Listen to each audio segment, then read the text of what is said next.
2.30 because.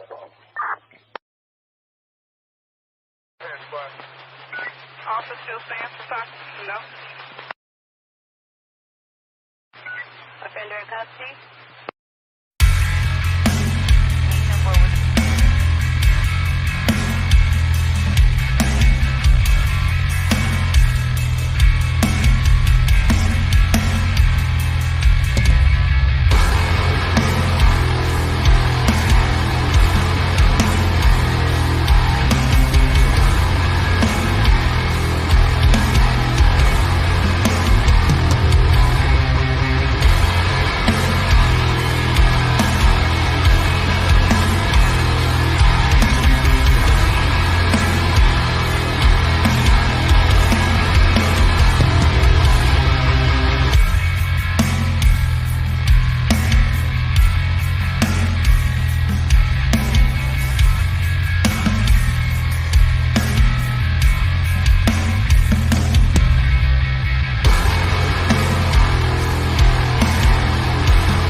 Good evening, everybody. Happy Sunday. Whoa, that's still up there. There we go. Happy Sunday, everybody. Good evening. That music is blaring. We'll throw up the season. Holy crap, that music is loud. The music got loud. Holy crap. Good evening, everybody. Happy Sunday. We're going to be doing 2 shows tonight. We're going to be doing the episode replay of OJ's Members Only Episode 2. It is always going to be a graphic nature series because it is the OJ case and we all know what took place. So as a heads up, there's always going to be that in the top left corner. You will see once the season's greetings guys are done dancing, you'll see the graphic content up there. This is going to be a replay episode of our members only from last Sunday. We did episode 3 today. Was a good episode. Thank you all for hanging out earlier. Episode 2 tonight, replay. We're going to be seeing Ron Shipp. We're going to be seeing a detective where they talk about just 3 photos. You'll see what we mean. We get into that conversation. We have Atty Yolie on the show from last week, joining us on this replay for you guys tonight. And then after we do this replay, we're going to hang out, do a little bit of a Idaho 4, just a short episode. And I'm just going to be dissecting all the footage and photography. And we'll just kind of hang out and chat tonight after this episode. So as every sub rewatch that we're going to do for the members only, I'm going to be hanging out with you guys in chat. Anything that I'm saying is going to be from last week. And then also, I'm not going to be pausing it or anything. You'll see the hoodie. I got my blue one on today. You'll see me in another one, so you'll know it's going to be completely different. But it's this new thing on Sunday nights where I'm going to chill back with you guys in chat and enjoy it. And we're going to sit back and listen to the conversation that we all had last week. So thank you so much. I appreciate you. And there, like I said, right after this show, we will be doing a real footage show for Idaho 4. We'll go ahead and have a little one after this is over. So thank you all for hanging out. I appreciate it. We'll go ahead and get it switched up. And like I said, when you see the blue hoodie, you know that it's me tonight. When you see the other one, you're going to know from it's from last week. So thank you everybody for hopping in. We'll get it going.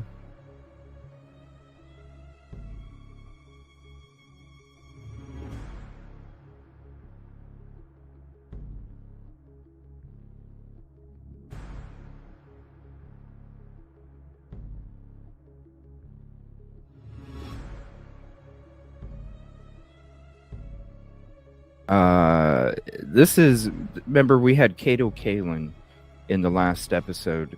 Kato Kalin in the last episode, and this is a little clip that I wanted to show from Kato, where he's talking about, I think this is like, gosh, this has to be 15 years later or something, maybe something like that. Let me switch to that real quick. We'll go ahead and get the show started. Thank you, everybody, for hopping in. I appreciate you. OJ25 Ep.02.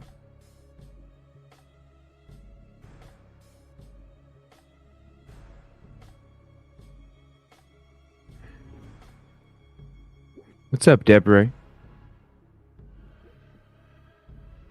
Shot to fame 20 years ago during the O.J. Simpson murder trial. He was the famous house guest staying at O.J.'s place. He was also a star witness. So where is he now? And what does he think about whether his former friend is guilty or innocent? Here's ABC's Barbara Walters. O.J. Yeah, well, Simpson not guilty of the crime of... Not guilty, but karma when it came to that Vegas case. So give me 1 second. Yolie should be joining here in a few minutes too. Give me 1 second. Is she in chat? Yolie? Yeah, Lynn, when he was crying, oh my gosh, when he started bursting out crying, and well, and then the daughter too. The daughter, I think the daughter ended up getting way louder than the dad, but I almost feel like I have a fever. I don't know. I got a slamming headache though. All right, so here's the episode 2, and I'll share the link to this as well if you want to save it. Yeah, for real, everybody. Like, oh man, Caddy, Debre. I mean, there's so many people. So many people. And COVID is back with a vengeance, that's for sure. I've been getting notifications all over. I've been getting notifications all over about COVID stuff. And the crazy thing is that it's not even showing up most of the time. It's not even showing up positive. It's gonna be like a new strand over and over and over and over and over. All because they wanted to do some crazy ass shit in the lab and it got out. That's so cool. Anyway, it's the new flu. It's the new flu. Episode 2. In the mid-'80s. In the Super Bowl, the San Francisco 49ers become the first team to win 5 championships. 46,000 people will die of AIDS. What's this up, John year Borke? Right, and this is 1994. This is back when there was still a lot of confusion about the AIDS virus, HIV, how it's transmitted. This is right around when Magic Johnson had to retire because of the virus as well. Still a lot of confusion, a lot of changes going on in this time period in the early 90s, economy wise,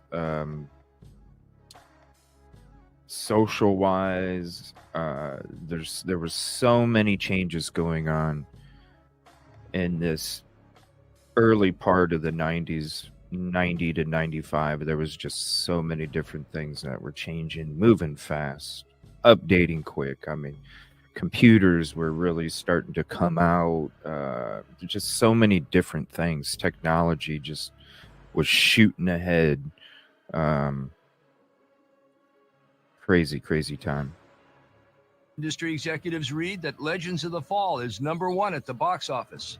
And Legends it has of been the 7 Fall. months and 17 days since the murders of Nicole Brown and Ron Goldman. Their grieving families head to the courthouse for the trial of the man accused of murdering their loved ones, as testimony begins in the O.J. Simpson trial. Week 2 of the People versus O.J. Simpson is, in many ways, the beginning of the trial.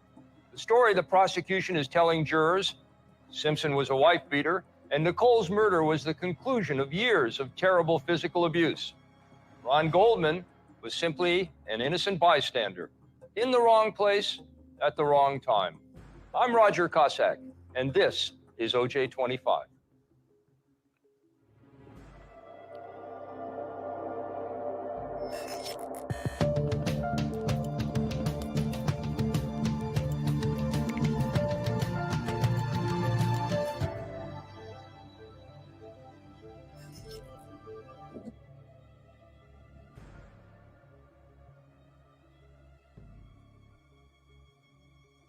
O.J. Simpson and Nicole Brown Simpson had had a troubled marriage because there were charges against him for domestic violence, and there had been pictures of that abuse. The prosecution begins its case by establishing a pattern of domestic abuse with witnesses from law enforcement. Mr. Darden, Ms. Clark, are you ready to call your first witness? Good morning, Ms. Gilbert. Good morning. Well, the call came to you, right? Right, it was the open line.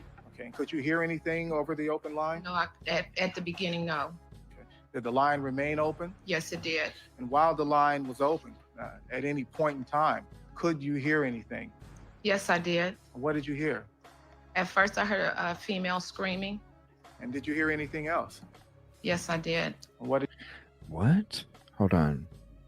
Oh, this is from a call. Hey man, you hit her. So this is, who is that? That's his best friend, right? Ace. O.J. Simpson and Nicole Brown Simpson had had a troubled marriage because there were charges against him for domestic violence, and there had been pictures of that abuse. The prosecution begins its case by establishing a pattern of domestic abuse with witnesses from law enforcement. Mr. Darden. Okay, 911 operator. That's who it was. Okay. Now they're probably going to be showing those pictures again, everybody. This is obviously one of those cases where the whole case is pretty much going to be graphic content. So I'm just going to leave that up there. And this will be the part. We got domestic abuse, Nicole Brown, Carl Douglas. Shipp. Okay, so this is going to basically be about the domestic abuse, the 911 call. And then they're going to be talking to a friend. Looks like we got a lawyer, some experts, and then the sister, Denise. And that's where a lot of the, the pictures, and they're going to play the 911 calls. And so it's going to show kind of what's taking place. And then at the end, they have Denise testify, and she kind of talks about the stories that took place beyond what the 911 calls are showing. Stuff that took place behind the scenes, according to her opinion. Events that took place in intimate settings other than a 911 call. Oh, hold on one second. Hello. What's up, Yolie? Hi. Hello. Sorry, I'm late. This is going to be an episode where they discuss the 911 call. We'll probably hear the 911 call. You'll see the pictures. And then they're going to have remember when Denise Brown testified Uh-huh. Yeah. with all the stuff that took place beyond that. So it's going to be one of those episodes where there's going to be a lot of audio and pictures. But again, this whole case is a graphic warning pretty much. So, all right. So this is the beginning. This is the 911 call operator.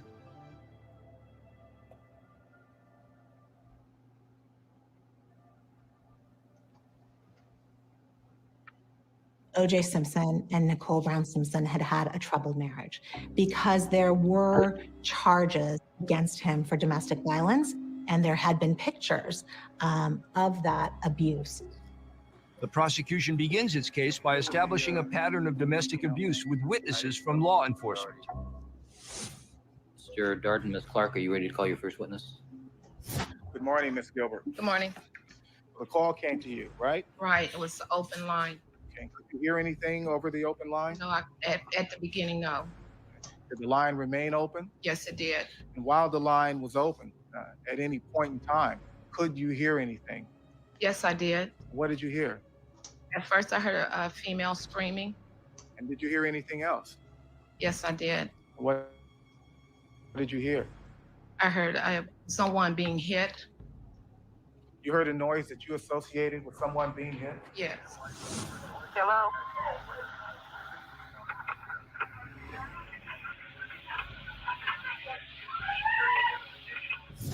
Yes, I did.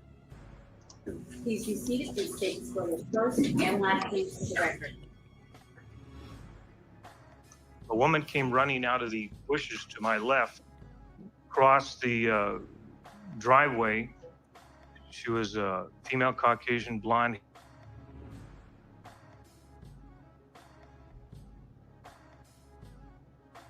hair. She was wearing a bra only, a dark, lightweight sweatpants or night pajama bottoms, and started yelling. He's got OJ. What did you say? I said, OJ who? Do you mean the football player, OJ, the football player? She said, yes, OJ Simpson, the football player. And I saw Mr. Simpson walking towards me from the house wearing a bathrobe. He said, I don't want that woman in my bed anymore. I got 2 other women. I don't want that woman in my bed anymore. I told him that Nicole had obvious physical injuries to her face. Oh my God. That he had hit her, and I could see trauma and open wounds to her. She had a cut approximately 1 inch, I believe, on her left upper lip. She had a swollen right forehead. I believe her left eye or right eye was starting to blacken. It was swollen. And she had some sort of an imprint or some sort of a swollen mark that you could see on her cheek. I believe that was also on the right cheek. And she had a hand imprint on her throat, on the left side of her throat. Oh, yeah, she right said there. that OJ had slapped her, hit her with his fist, and...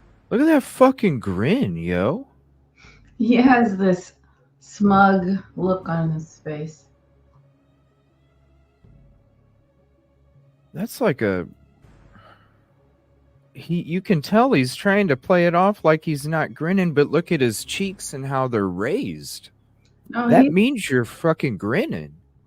But his eyes look like he's concerned, but you can look at his cheeks are going up. Yeah, he's just... While he's seeing those pictures, that's your damn wife. What? Okay, you didn't say you didn't do it. You're gonna look at it with a face like that as your... My gosh, my eyebrows would be like this. Yeah, he obviously... I mean, that's his reaction. I mean, I would think he'd have his head down or something. I mean, what's up, Kelly? They're showing. Yeah, like and then the cops. She comes up running to him, saying that he's gonna kill me. OJ. First, I'm like, well, how didn't you know who she was if there's cop? But maybe this is the beginning of it, when they started being called. right? Yeah. So maybe that's why they didn't, because when he goes, OJ who, like, well, you should already know, but maybe it's the beginning of it. But when the cop said, you know, or when he told the cop, I don't want her in my bed anymore. I got two other women. I don't want her bed anymore. I got two other women. What the I don't even understand. Like, how is that even a response? I don't understand that response. I don't get it. What is that? I don't understand it. Why would you, if somebody's screaming, you obviously know what's going on because It's they're just standing there. very, very strange. You know what I mean? So you know this, but your response is, I don't want her in my bed anymore. I got two other women. Bizarre. I don't He understand was that. on. What is that? What is like usually with somebody's response, you can find some sort of I don't know what the word is. You can find some sort of something that makes a little okay. Well, you're lying your ass off, but your response, okay, you know, obviously isn't possible, but you know, whatever. But this one is like, you know, it's not like I didn't do it. It's not like she started it. It's not like she was fighting with one of the other girls. It's not like some kind of, you know what I mean? Yeah, I got two girls. I don't want her in my bed. What is that? I think he's just degrading her in front of the, you know, he's. Oh, for sure. That, I mean. Yeah. I mean, I think that's what it is. He's just. Wait, was she there when he said that? That's what he said to the cops. Yeah, she ran to the cop, and he said that she was just in her bra and some sweatpants or something, and said he's trying to do the, and he's like, who? OJ who? And he's like, OJ the football player, and she's like, yeah. And so he went to OJ, and then OJ was saying, I don't want her in my bed anymore. I got two other girls. I don't want her in my bed. So he wasn't, he was indirectly degrading her, but he was saying it as a response to the officer because he was saying her. I don't want her in my bed anymore because I got two other girls. So that's why I'm like, what kind of response is that to an officer? Because you're stating it to the officers, so it's not like you're saying she fought somebody or she started it or I didn't do it, or it's just a sick response. I mean, he's degrading her. Where does the cop even go with that kind of response? Grizz, I wanted to say thank you, man, for the $5 super chat. I appreciate you so much. Happy holidays to you. Sickness is all out there. It's got a good chunk of the team. And if you're not following or subbing to Grizz, definitely do so. Everybody loves the intros, bro. Thank you so much. And I hope you get to feel better, and prayers and thoughts for you and your loved ones during the holiday season as well. You know what I mean? Like, what is the cop? Okay, well, let me ask you again. What's going on? Like, it doesn't answer the question, even if it's a lie. Yeah, definitely. You know, it's like two slides of one face. You got the bottom slide that you can obviously tell he's grinning because his cheeks are going upward. Right here from the lines right here, you can tell his cheeks are moving upward. That's crazy. Wally's looking at those pictures. Yeah. Kicked her. She wanted him arrested, and I was going to have to place him under arrest for spousal battery. She told me why the argument had occurred that night. What did she tell you? She said that there were two other women living in the house, and that O.J. Simpson had sex with one of them prior to going to bed that night with her. Is that in your report? No. Why not? Because right after I finished the report and turned it in, I started getting phone calls from the news media and newspapers, and I didn't feel that it was a relevant part of the report of the crime, and it would just be a sensationalism thing. She said, "You've been out here 8 times. You never do anything about him." And she says, "I want him arrested. I want my kids back. I want to go in the house." What did the defendant say? I said, "You've been out here 8 times shit. before, and now you're going to arrest me for this?" 8 times. Okay, so they 8 times before. So this isn't the first time. This isn't the beginning of it. Kids back. I want to go in the house. What did the defendant say? Thank you, I Kid said, Kitty. "You've SM been got out the here gifted 8 times membership. before, and now you're going to arrest me for this?" And you know what? It's almost like he has the look like he's feeling the same fucking way. Like, I've gotten away with this all this other times. I've gotten away with it 8 times, and now you're not going to let me get away with it now. And then you look at his face in the courtroom, because he didn't serve very much. You know what I mean? So he obviously got away with it. And then you look at You his never face. do anything about him. And she says, "I want him arrested. I want my kids back." When you look at his face, he's giving you that What face did that he probably gave to the damn officers. He's like, well, Try and pause he it. maybe had that face because the officer said he didn't put it in the report. And he's That's probably like, the face he had. Because it's almost like he's subconsciously, if you're looking at them pictures, you're putting yourself back to then. Well, you're putting yourself back to this cocky position, time where you were getting away with whatever the fuck you wanted to get away with. Because OJ, here's some tickets, guys. You know, here's a jersey. You know what I mean? Like, they're, "Oh, thanks, OJ. You're such a great guy." You know, he was getting away with it. And it's almost like when you're watching him look at them pictures and he's hearing this guy, it's like he's going back in time, putting himself there. And then it's like he's almost sitting there on this fucking, in the chair, like, "Yeah, I'm going to get away with this one too." You know, like he's just so sure. He's been doing it and getting away with it for so long. he did get away with that. What? Like, how do you have that kind of face when they're talking about your wife? And your wife has passed. She was brutally attacked. He doesn't care. No. Oh, when we watched the finale of when we watched the If I Did It episode, you want to talk?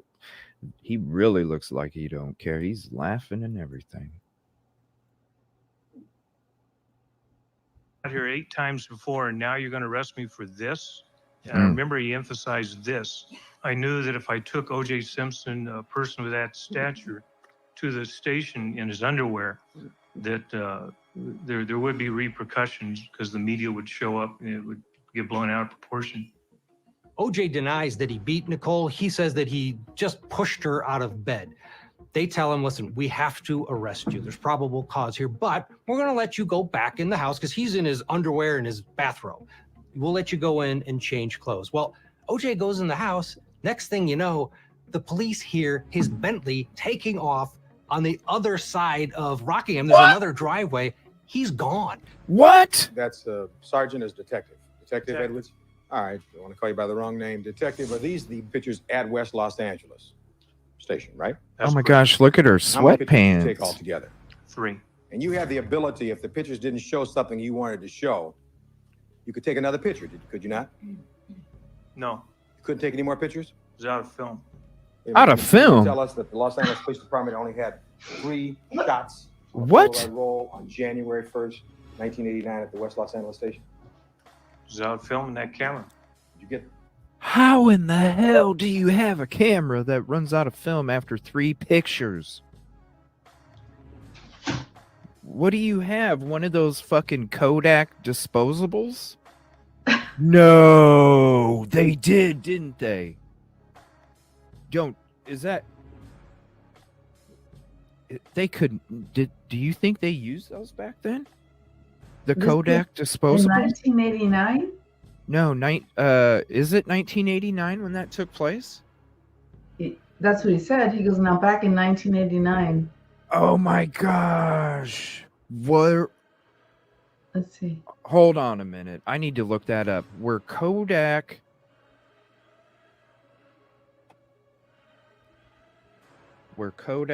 disposable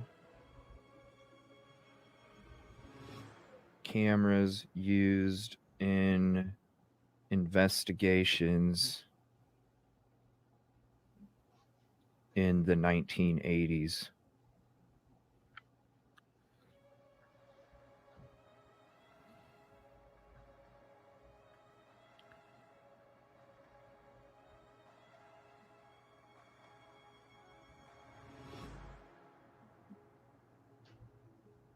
'80s disposable camera.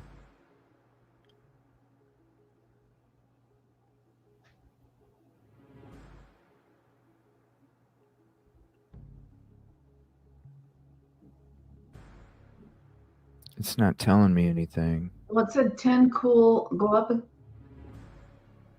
It says 10 cool inventions from the 1980s. Yeah. I need to see if they were used in investigations. But they're negligent when it came to collecting evidence or gathering evidence. Yeah, Did you go in and change clothes? Oh, sorry. Go ahead. No, I was just saying, I didn't think about that. Like how many pictures you take of somebody who's been abused, whether that has an effect on a jury's thinking that it must not have been that bad, or maybe the cops didn't do a good job. Yeah, that's what it is.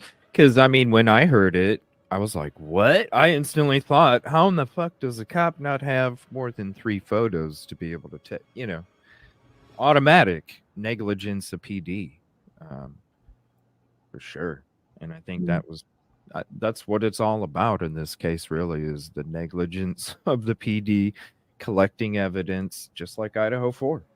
The negligence of the PD collecting evidence, processing it, handling it, all of those things. Well, OJ goes in the house. Next thing you know, the police hear his Bentley taking off. That's crazy. On the other side of Rockingham. There's another driveway. He's gone. That's Sergeant as Detective. Detective Edwards? All right, I want to call you by the wrong name. Detective, are these the pictures at West Los Angeles Station, right? That's correct. How many pictures did you take altogether? 3. And you had the ability, if the pictures didn't show something you wanted to show, you could take another picture, could you not? No. You couldn't take any more pictures? It was out of film. Wait a minute, you mean to tell us that the Los Angeles Police Department only had 3 shots on a Polaroid roll on January 1st, 1989 at the West Los Angeles Station? It was out of film in that camera. That's crazy. With the Polaroid camera, as I recall it, you put another roll in after that finishes. Is that correct? Right, she wanted to go home. Wait a minute. How long would it take you, sir, to put another roll, slide another container inside that camera? She wanted to go home to her children, and it wasn't my option. I had to comply with it. So you didn't have time to take any more pictures? Is that what you're telling us? That's correct. You did have other film at that station? I would imagine somewhere locked up in that station there was film. There was other film at West Los Angeles Station. Isn't that correct, sir? She wanted to leave. She wanted to go back to her children. Can you answer my question? Was there other... Whoa, this is at the police station? Yeah. What the fuck? She's standing there with her pants. So what is that on her pants? Is it blood or is it It's dirt? dirt. It's got to be dirt because you just see a lot of bruising and cuts. I don't see. It's got to be dirt. He probably threw her down or something. Wow, I thought this whole time that they were outside.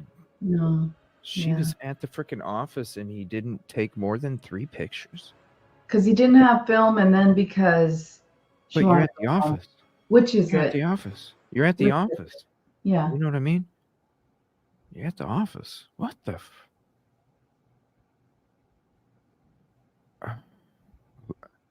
Who is this guy?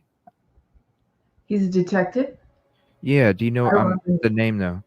I'm gonna Detective John Edwards.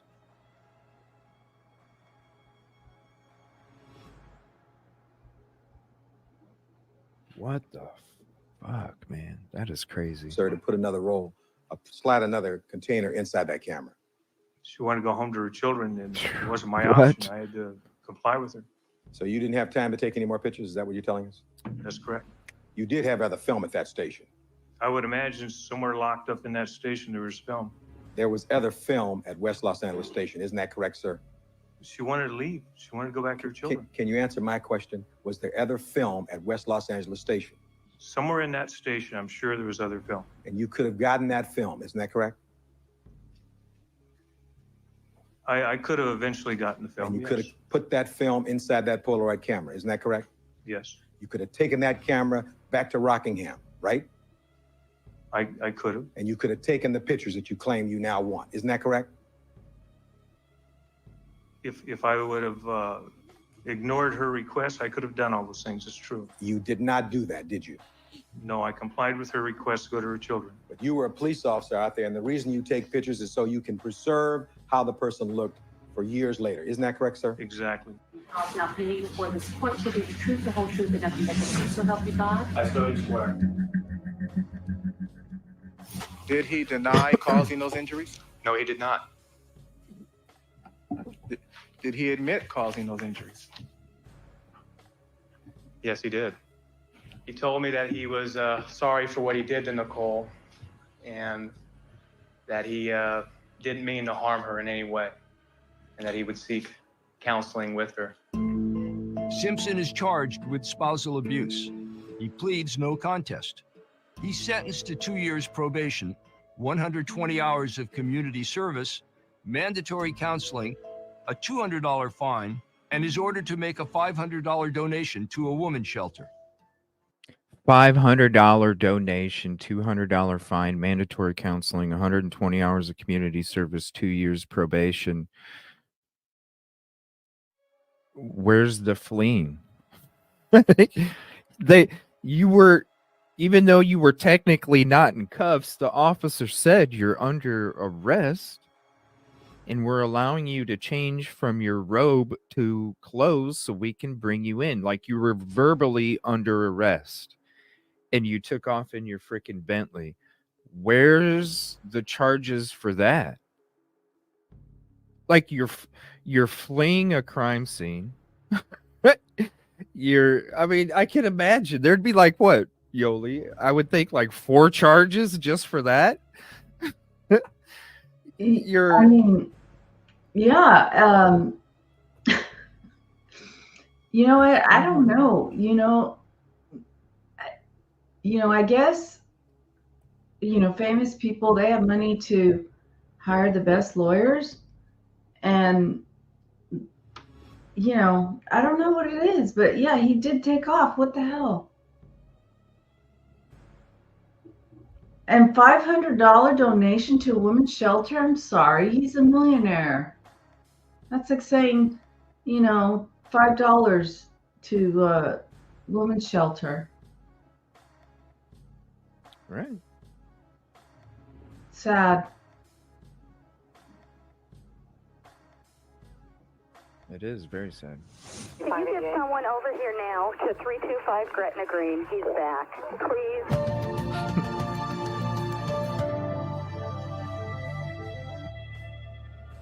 No, Deborah, I don't. You might have to refresh because I know sometimes it gets backed up. But what I'm saying is we first thought that they were outside, but then as the testimony kept going, they were literally at the station, and he could have walked down the hall and got more film, even if he ran out of film. I was thinking, because the only thing that made sense to me is if you're only going to take 3 pictures, you're gonna say that you ran out of film and that's why you couldn't take any more pictures. Well, then to me, I'm just automatically thinking that you're outside, like, you're at your vehicle, your cruiser, something. So it's like, okay, and then you start to hear more of the testimony, and then you hear he was well, She wanted to leave. Well, she wanted to go. Like, what were you trying to do? It was once you got OJ to come into the station. It was buddy, good old times. Yeah, you're not that bad of a guy. Let's not take more pictures, so there's not more evidence to show what took place. Because I'm sorry, when you, like what you pointed out, Yolie, you see that stain on the sweatpants. That had to be some force, because that was some really dark stains, and you're talking about a lot of friction to get stains like that. I don't know if maybe it was a rainy night and it was a muddy part of the lawn. Maybe it was a flower, but I don't know. There could be so many different things, but when you're looking at how dark that was, like what you said, you thought it might have been the red stuff even. And I did too at first, but then I was like, well, I don't see any other, there's nothing like off the side of the, you know what I mean? Like, so I just assumed maybe he tackled her or dragged her. Yeah, that could be it too. That's probably what it was. If he's telling the cops that I don't want her in my bed anymore, I have 2 other girls, he probably is dragging her out, saying he doesn't want her, maybe that's where it came from. I mean, but the minimal charges, the minimal pictures, how do you explain that though? As a detective, how do you explain? I don't know. I guess the only way would be that she didn't want to have any more taken, right? Because I mean, if you're the victim, right? Can they force you to take? I don't think they can. Can you? Can they, if you're the victim and you go in there to report an abusive situation and you allow them to take a couple pictures and then you say, I don't want you to take anymore. They can't take anymore, right? I don't think so.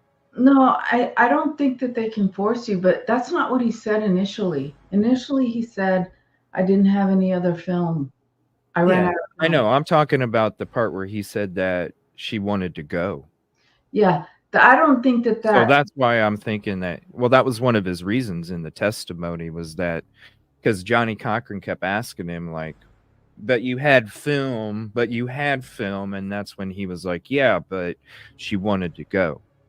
Yeah. So that's why I'm bringing up the point, like, well, I don't think they can really force her to stay there. So maybe that would be the only logical, because I'm trying to come up with a logical explanation on why Detective John Edwards didn't take more pictures. And the only thing that I can come up with is that she wanted to go and there was no way that he could force her to take more. And that's why ultimately they only got 3 and didn't get more than that, because there's nothing else that would make sense why you wouldn't take more. If she's still there, she's still cooperating, well, then you would take more. You would go get more film. Maybe it's just the way, maybe it wasn't necessarily a negative on the police in that situation. Maybe they did just take 3 photos and she's like, I want to go. It's weird because I guess they had her come into the police station to give a report, right? Yeah. She couldn't do that from her home, I guess, because it wasn't safe, or I don't know. They probably wanted to get the best pictures they could, I suppose. But the pictures look like they were from outside. That's another reason why I thought the whole thing took place outside, is because you're looking at the pictures and they're pictures from when she's standing outside. You can tell because everything else is dark around her and even on her, except for where the camera's taking the flash. And so you're really only seeing her. And then the sideways pictures where you see the stain on the sweatpants, that you can tell that's outside too, because you can see the dark, the evening in the background. So I don't know. It just, that part doesn't make sense to me. We're talking about an interview and about only having 3 pictures, and we're talking like you're in the police station, but really the pictures and the interview was outside. So I don't know. Maybe it's just some tricky lawyer shit where they wanted to make it seem like I mean, because they literally, she could have been in the office. He took 3 photos, or maybe had the photos, went to take one more when they went to sit down in the room, and he's like, "Oh shoot, my camera's out. I need to go get more film." And then she was like, "Yo, I just want to go." Yeah. And then they just, I don't know, something doesn't make sense with that one, because these pictures. Oh, wait a minute. Let me see. It looks like she's standing up against a. Where in the hell? Come on. Where did it go? Yeah, it's showing show Johnny something you Cochran, weren't. though. Why is it showing this on the? There it is. Oh, see, Yeah, she's see, standing like, on a counter. oh, she is. It isn't. Whoa. That, you know what? That is inside. Look, you can see the inside hallway lights on this picture on the right. Yep. This has to be a disposable camera because of the shitty ass exposure. Yeah. That's a desk. That's inside an office. So she was inside the whole time. Yeah, you can see the hallway lights right there. Wow, that is some shitty exposure if you're taking those inside. And that's the way the cameras were back then, though. They were new. And with a flash. Wow. And they said Yeah. there was a handprint, or not, like a some bruise or something that showed like a hand on her neck, but I don't see that. They didn't take a very good picture of that.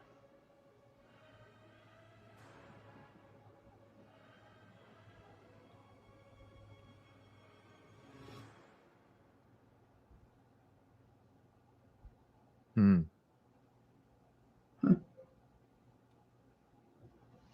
She stored a bunch of Polaroids in her. Yeah. Jeez. Yeah, she was inside the whole time. That's crazy, huh?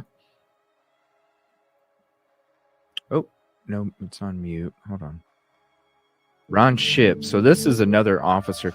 This is supposedly one of OJ's, buddy. OJ's buddy, they're coming over there for cookouts. They're hanging out. They get free signatures, autographs, memorabilia, OJ's friends with everybody, People call Ron Shipp to the stand, Ron. Sorry, Mr. Shipp. Supposedly friends with Nicole, too. Yeah. As I was just walking through the door of the courtroom, I actually really felt my legs shaking.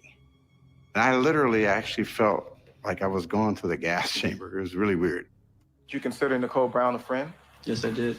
as you did the defendant? Yes, I did. Do you and the defendant remain friends today? Well, I still love the guy, but I don't know. I mean, this is a weird situation I'm sitting here in. Friends with both of them, You say you still love him. Sure. Now that was a really weird moment. OJ looked at me and smiled. And then I swear, it was like something just went, like hit me right there. And I went, whoa. But he actually smiled like the old days. I was a police officer at the time, and I was assigned to West Los Angeles Division. Did you ever visit Nicole Brown at Rockingham? Yes, I did. She just kind of got into actually what had happened and started telling me what had happened between her and OJ. What injuries did you see at that time? I couldn't see it that well because I remember she had makeup on, but if I remember, there was some swelling about her head somewhere.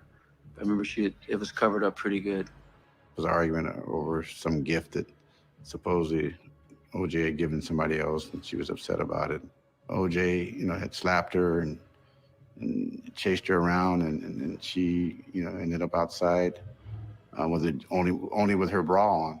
And I think I told her, I said, Nicole, I said, when I was talking to OJ on the phone, he said he was trying to hold you off. He said you were their aggressor.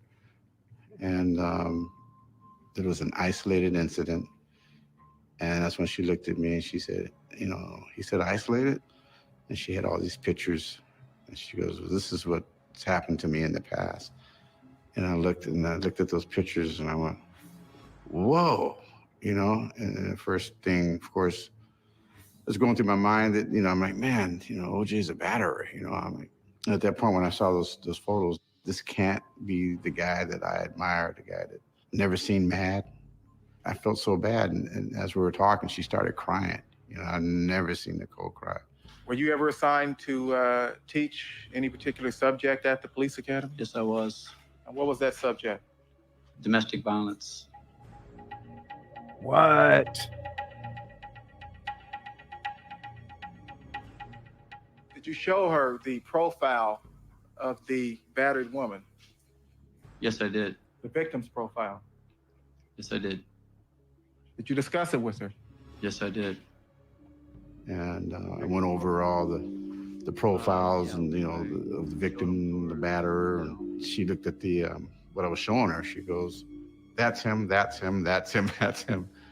And I went, oh, man, you know. And she goes, could you do me a favor and maybe, you know, go over these profiles with OJ? And I said, sure. OJ made a remark to me. He said that he didn't think that he was a batterer.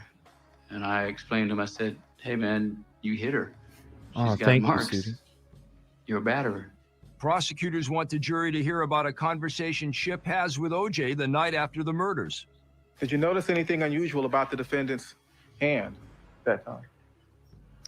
Yes, I noticed that he had on his left hand, I think one of his fingers was bandaged, white bandage on it. Did you pose any question to him at that time? Yes, I asked him how he cut his finger. And what did he say? So he did it in Chicago. He said he smashed a glass in Chicago and cut his finger. And then I said, oh, okay. And then after that, somebody else had asked him, OJ, what happened to your finger? And he said, well, I was chipping golf balls out in the front yard and cut my finger. Then another guy came by and asked, OJ, what happened to your finger? And he said, I was getting the cell phone out of the Bronco. He asked me how long does it take DNA to come back. He kind of jokingly just said, you know, to be honest, Shipp, that's what he called me, Shipp. He said, I've had some dreams of killing her.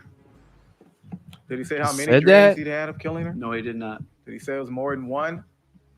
He just said dreams, plural. I got in the car when I left and I drove home crying. When somebody says they have dreams of doing it, what the motherfuck?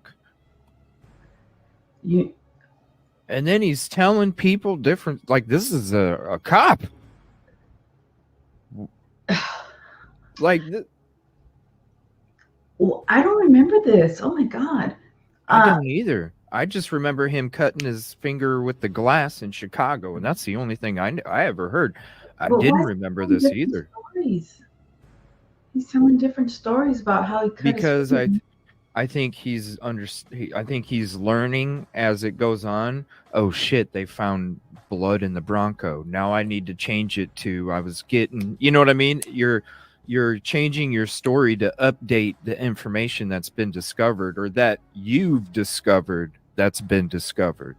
But wouldn't he know that, like, I'm changing my story, that's going to be suspicious? Well, think about it. No, because he's trying to save his ass, right? So first he said he broke it in Chicago, right? But the police found blood drops of his on the driveway, and the police found his blood in the Bronco. So he probably came back, first said, because he had to say it in Chicago, broke my finger in Chicago, comes back, then notices that they have markers on the driveway. Well, shit. Okay, well, they know that my blood was... Oh, well, I was chipping golf balls in the front. That's why my blood's dripping on the driveway. Then he finds out, oh, shit, there's blood in the Bronco. Oh, yeah, I had to get my cell phone out of the Bronco. So now he's basically giving you a reason why his blood is in every spot. Yeah. And in his mind, he's probably trying to like, oh, yeah, you know, because he's been getting away with this shit for so... They're going to buy it all. They're going to buy it all. They're going to buy it all is what he's thinking. That's probably, because it was in his yard. Yeah, he was doing the golf balls in his yard. Well, yeah, detective, I think the celebrity and the racial stuff that was going on, because this was right after Rodney King. People were afraid that a riot would start if they did. Well, that too, and plus the cops got off on the Rodney King. You know what I'm saying? So the last thing, they didn't want that either. Mark Furman. No, Mark Furman didn't. No. There was you had a lot of the riots. Yeah, like Yolie said, they were afraid there was another riot that was going to happen. How far did you live from all that? About 30 miles. Wow. 30 fucking miles from all that. So you probably had to worry too about riots, no? Where you were at? There were some, but it wasn't as bad as in LA. Yeah. Yeah. There were some though. They were small. Because I lived in where did I live? I lived in Irvine. Wait. Yeah. Yeah, Irvine. that was Rodney King was right before. Yeah. Yeah, Rodney King was right. With the Rodney King, I lived in Santa Ana. With this OJ, I lived in Irvine. So I was closer for the Rodney King to LA. I was like 30 miles. Sorry. Wow. So this has got to bring a lot of memories back for you, I suppose. Well, I forgot a lot of stuff. Yeah. I mean, did this case kind of like make you want to do like the attorney stuff? Not necessarily criminal, but just the whole. Did it have an effect on like what you wanted to do? It did. But I did want to go into criminal law, but it didn't happen. But it did have some. I mean, I have a funny story about this with my mom when she was alive.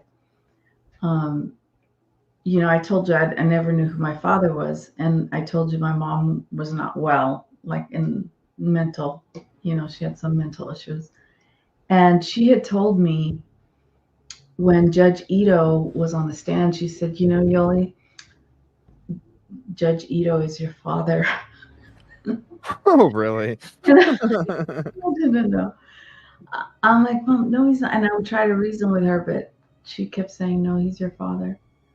And it's because I said I wanted to go to law school, I told her. And anyway, that's the funny story. And yeah. But Judge Ito was under so much pressure. Oh my. Oh yeah. And with the case, you know, with the trial and how, I mean, this was like the first real DNA trial, like the highest profile, the experts, the technology. My mom was glued to the TV with this. Yeah. I mean, I worked, but I was taking care of people, and I could, you know, sit with them and watch.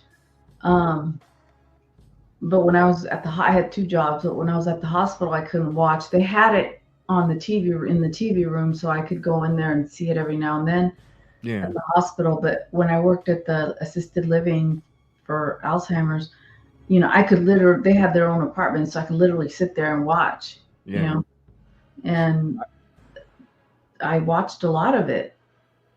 It was on all day, every day. Every day. You know, it's what court TV was built from. I remember when they had the verdict, I was in choir because I was doing choir and stuff back then. And I remember all of us gathered and on a, you know, one of them old big ass wood frame TVs that wheels out on a cart. You know, that had like the record player hooked up to, you know, attached to it. You know what I'm saying? The TV that was like in a wood case that had the shit in it on wheels, had a record player on there and everything. But yeah, I remember they wheeled that out and we all stood there and watched the verdict live. Yeah, with the antennas. Do you guys remember those TVs though? The wooden box and the TV was in it. It had like a record player on one side and the other side was like there was something on the other side. What was it like? a radio or something, like a radio dial. It was something. Yeah. Oh, that was good stuff. I miss that record player. And I called my wife. First thing I did, I called my wife and told her, I said, Nina, I think OJ killed her. And she goes, you're kidding me. I said, no, I think he did it. And it was a real sad moment. Yep. You know, for me. I mean, because this guy was everything to me. I mean, everything. Isn't it true, sir, that you mentioned to Mr. Simpson that the police had found a glove on his property?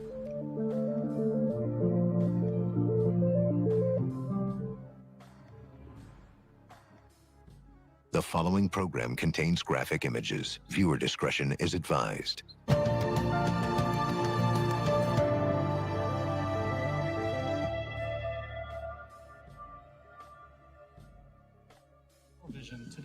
Everyone remembers O.J. Simpson's dream team as Johnny Cochran, Robert Shapiro, and F. Lee Bailey. But there are other lawyers on the case.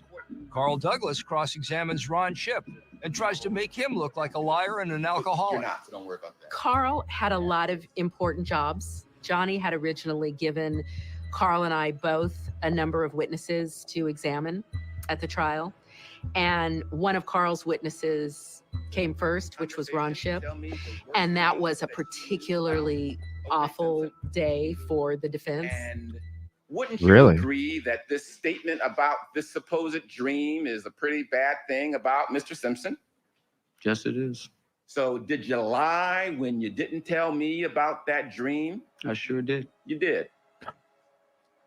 You've lied a few times, haven't you, sir? Never in court.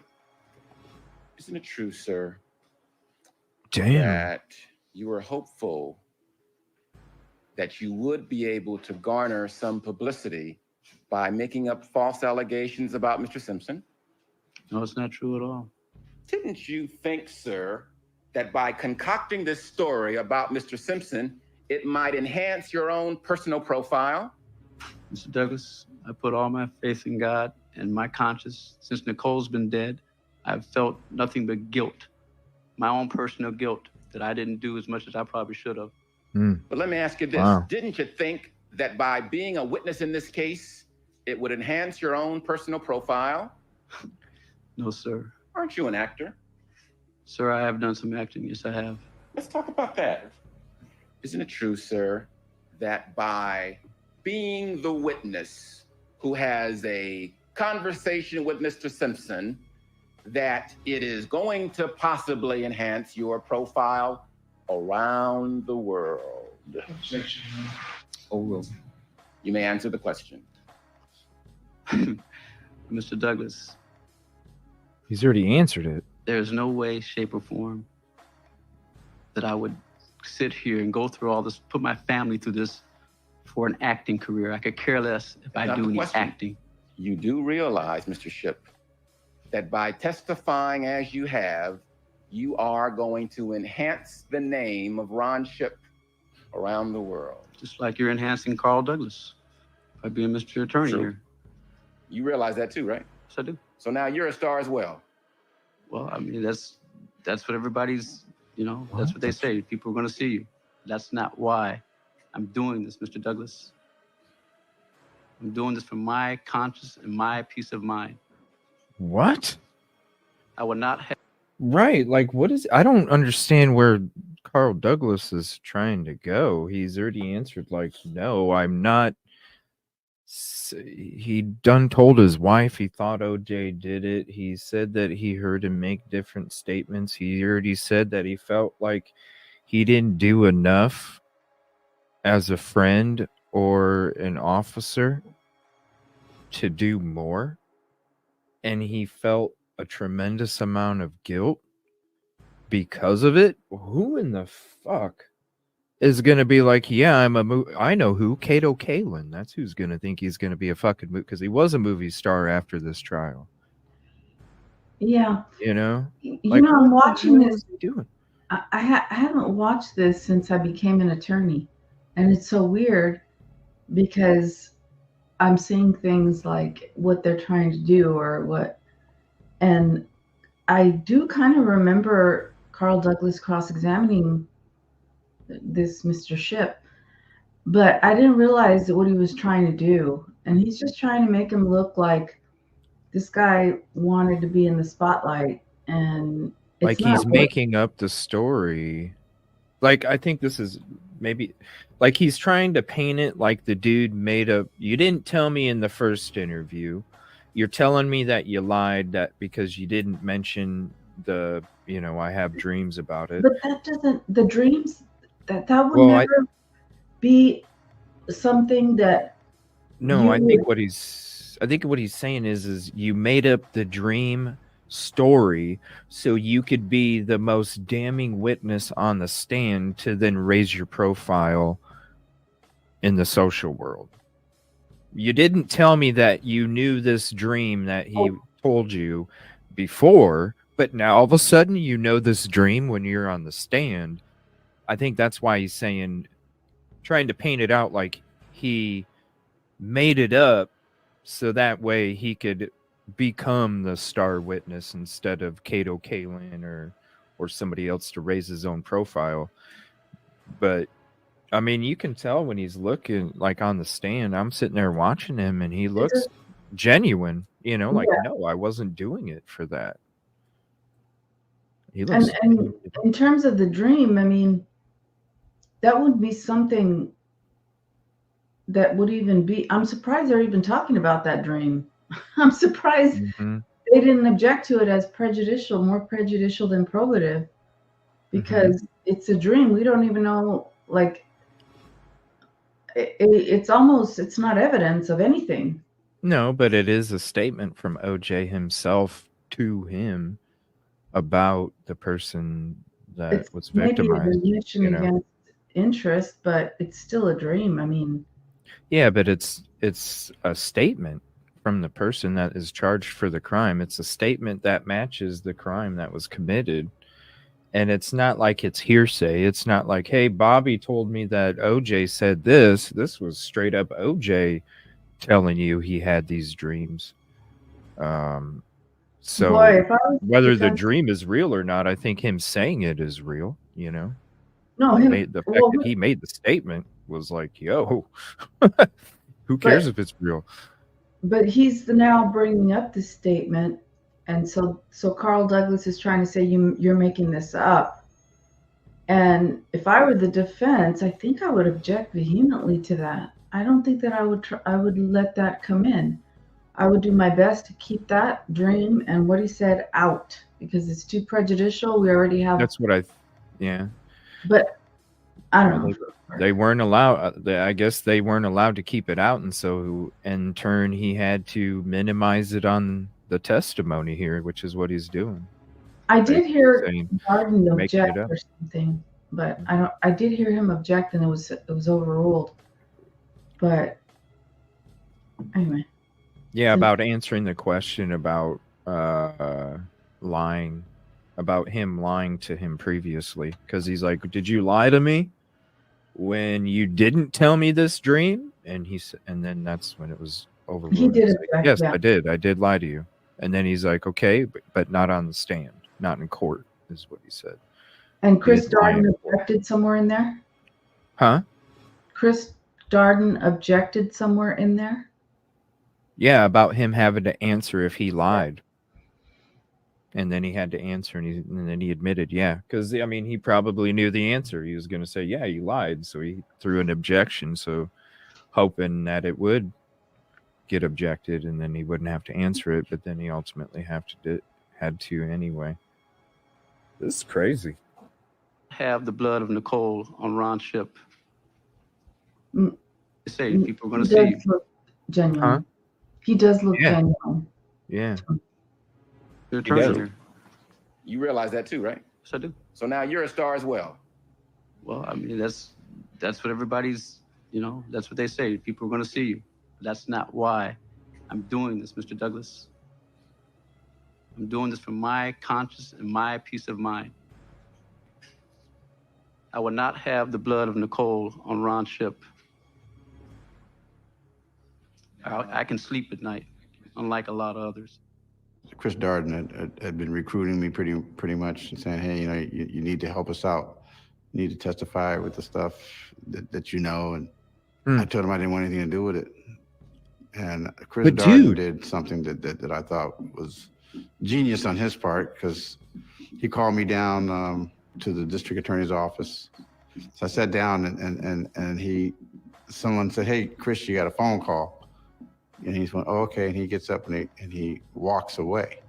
And I look and I sit there and I see this what I knew was a homicide book, and Ron and Nicole. And I just opened it up. And I looked at the pictures, Ron, and I looked at pictures of Nicole. And when I saw the pictures of her, I mean, that just ripped me to shreds. I just went, man, this is like really, really crazy. And when Chris came back, slick trick. And I just looked at him and said, I'm ready to talk. I'll testify. Yeah. He goes, huh? I said, I'll testify, man. I'll testify. Isn't it true, sir, that Simpson never said anything to you about there being blood found in the car? No, it's not true. Isn't it true, sir, that Mr. Simpson said nothing to you about blood being found in the house? That's not true. Isn't it true, sir, that you mentioned to Mr. Simpson that the police had found a glove on his property? I had no idea what they found in that house. Nothing. Didn't you take Mr. Simpson out to behind the garage to show him the area where the glove was supposedly found? This is sad, OJ, but no, this is really sad. Your Honor, I move to strike that. Ladies and gentlemen, you are to disregard Mr. Shipp's direct comment to the defendant. Mr. Shipp, please, you're instructed not to do that. Ron Shipp just looked over at OJ at one point and just started talking directly to him as if no one else was in the room. It was just this like very real moment.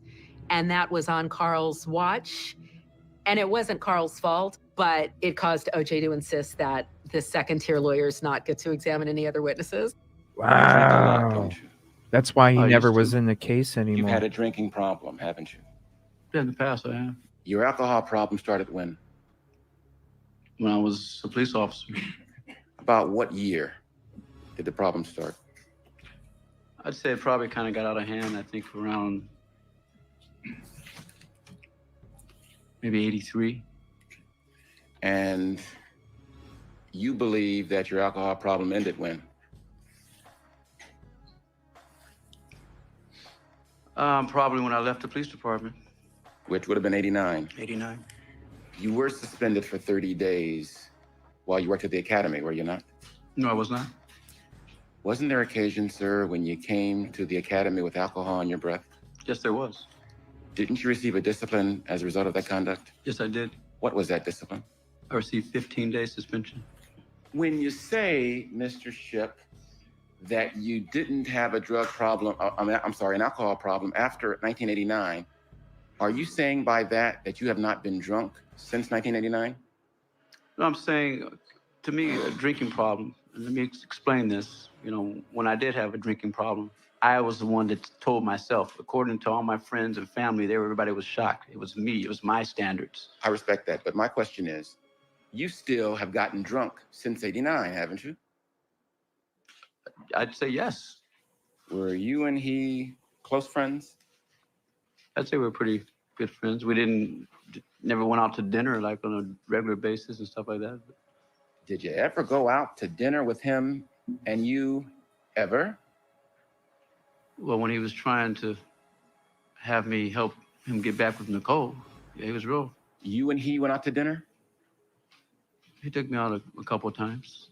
OJ Simpson is a football fan, isn't he? Jay loves football. Yes, he does. He goes to games a lot, yes, doesn't he? You and OJ Simpson have never attended a football game together Never. in the 26 years that he's been your supposed friend, have you? Not one. You're not really this man's friend, are you, sir? Well, okay, all right.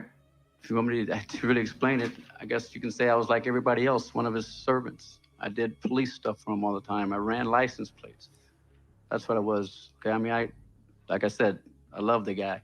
You weren't the kind of friend that he would share some private secret with, were you, sir? Nothing except for the 1989 beating where he needed me. I hated Carl Douglas for a long time. I really did. I mean, the word hate in my mind was Carl Douglas. I really did. Mr. Shipp continually was staring at us. I found it myself to be very, very uncomfortable.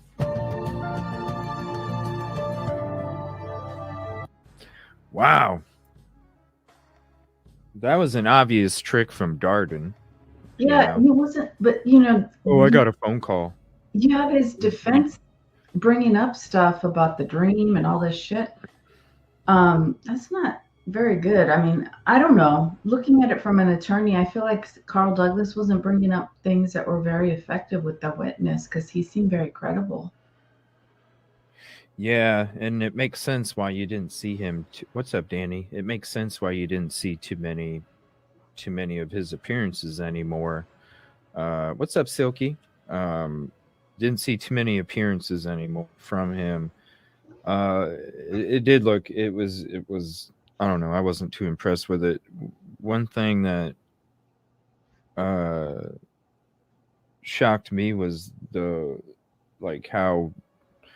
I mean, like you already know, you have an investigator sitting in a room. All of a sudden, you get a phone call, and then you know why you left the folder there, because then the guy's, let me see. He's an officer. Like, you already know. So when you're coming, I don't know. I felt like the dream. If somebody was being charged with a crime, and they told me, regardless if the dream was real, because the dream isn't real, regardless, if they tell me, like if somebody tells me that, that's pretty damning shit, because yeah, that's the closest thing that you can do to committing the crime, is saying you've had dreams and wanted to do it. Yeah, and that's why I'm confused as to why his defense is bringing it up. Because they're trying to discredit the dream. That's what he was trying to say. You're not gonna, OJ's not, he was discrediting their friendship. And basically what he was saying, you didn't tell me about the dream when we interviewed you first. You're telling me that OJ told you this because you're such good friends. OJ's not going to tell you this because you're not good friends. And that's what he was trying to show the court. You're not good friends. So you're not only lying to us that you were good friends, but you're lying to us about what he told you. So that way they can discredit it and get it out of the trial. Because to me, if somebody that is being charged with a crime came up to me and said, yeah, I've had dreams and I wanted to do it against this person, and that person's gone, and that person's being, I mean, that's pretty damn close to saying, if you're telling somebody you had dreams and you've wanted to do it, I mean, the next step is doing it. You can't get no closer. And not saying it is the furthest you can be from it. So the fact that you said something about it brings you a hell of a lot closer to the spectrum that you're being charged for the crime for a reason, because you probably did, especially if you're telling somebody that you had dreams about it and you wanted to do it. So I think that was the biggest thing. One of them in the very, very beginning was discrediting that dream and basically, paint him out to be somebody that is lying about their friendship and how close they were, and how OJ confided in him, and then discredit his character, bringing up alcoholism. I don't think it worked. That's what I'm saying. You know what I mean? They were just trying to discredit the shit out of him. So I totally understand why he said that he hated Carl Douglas for a long time, because he really did discredit the shit out of him. But I don't think it worked necessarily. I mean, it worked in the sense that they got him off of the crime. They did work. Guilty. It worked in that sense, but in terms of I guess you're right. That's why Darden wasn't shown very much after that. No, not Darden. Carl Douglas. Carl Douglas. But I think it did work what the defense did, because I didn't remember that part about the case where OJ had a dream. So that was very effective from the defense because I didn't even remember, and that would be that's a key moment in a trial when somebody says that they heard the person being charged with the crime, that they verbally told them that they've dreamt and wanted to do it. That would be something that I would have remembered more than, who came up with the "if it doesn't fit, you must acquit" saying when it's not Johnny.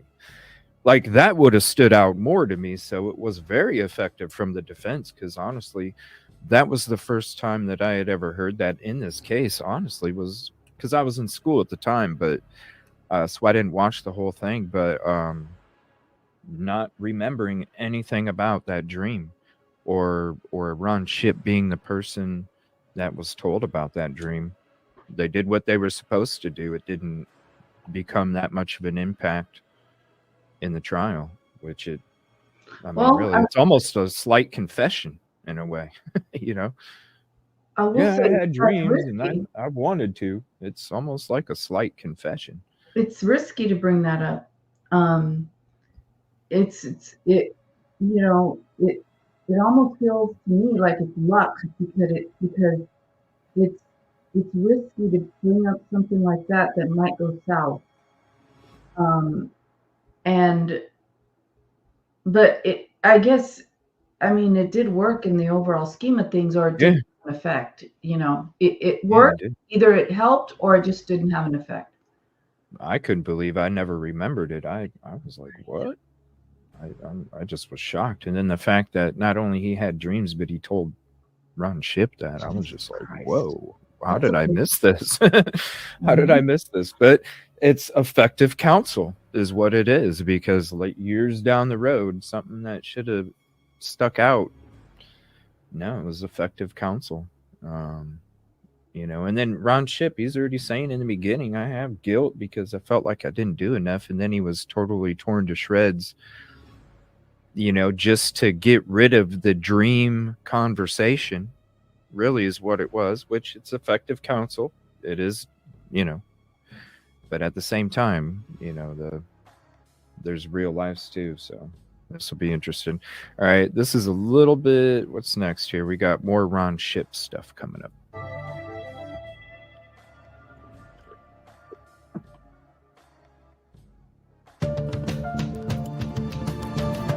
Oh, thank you, Detective. I appreciate you.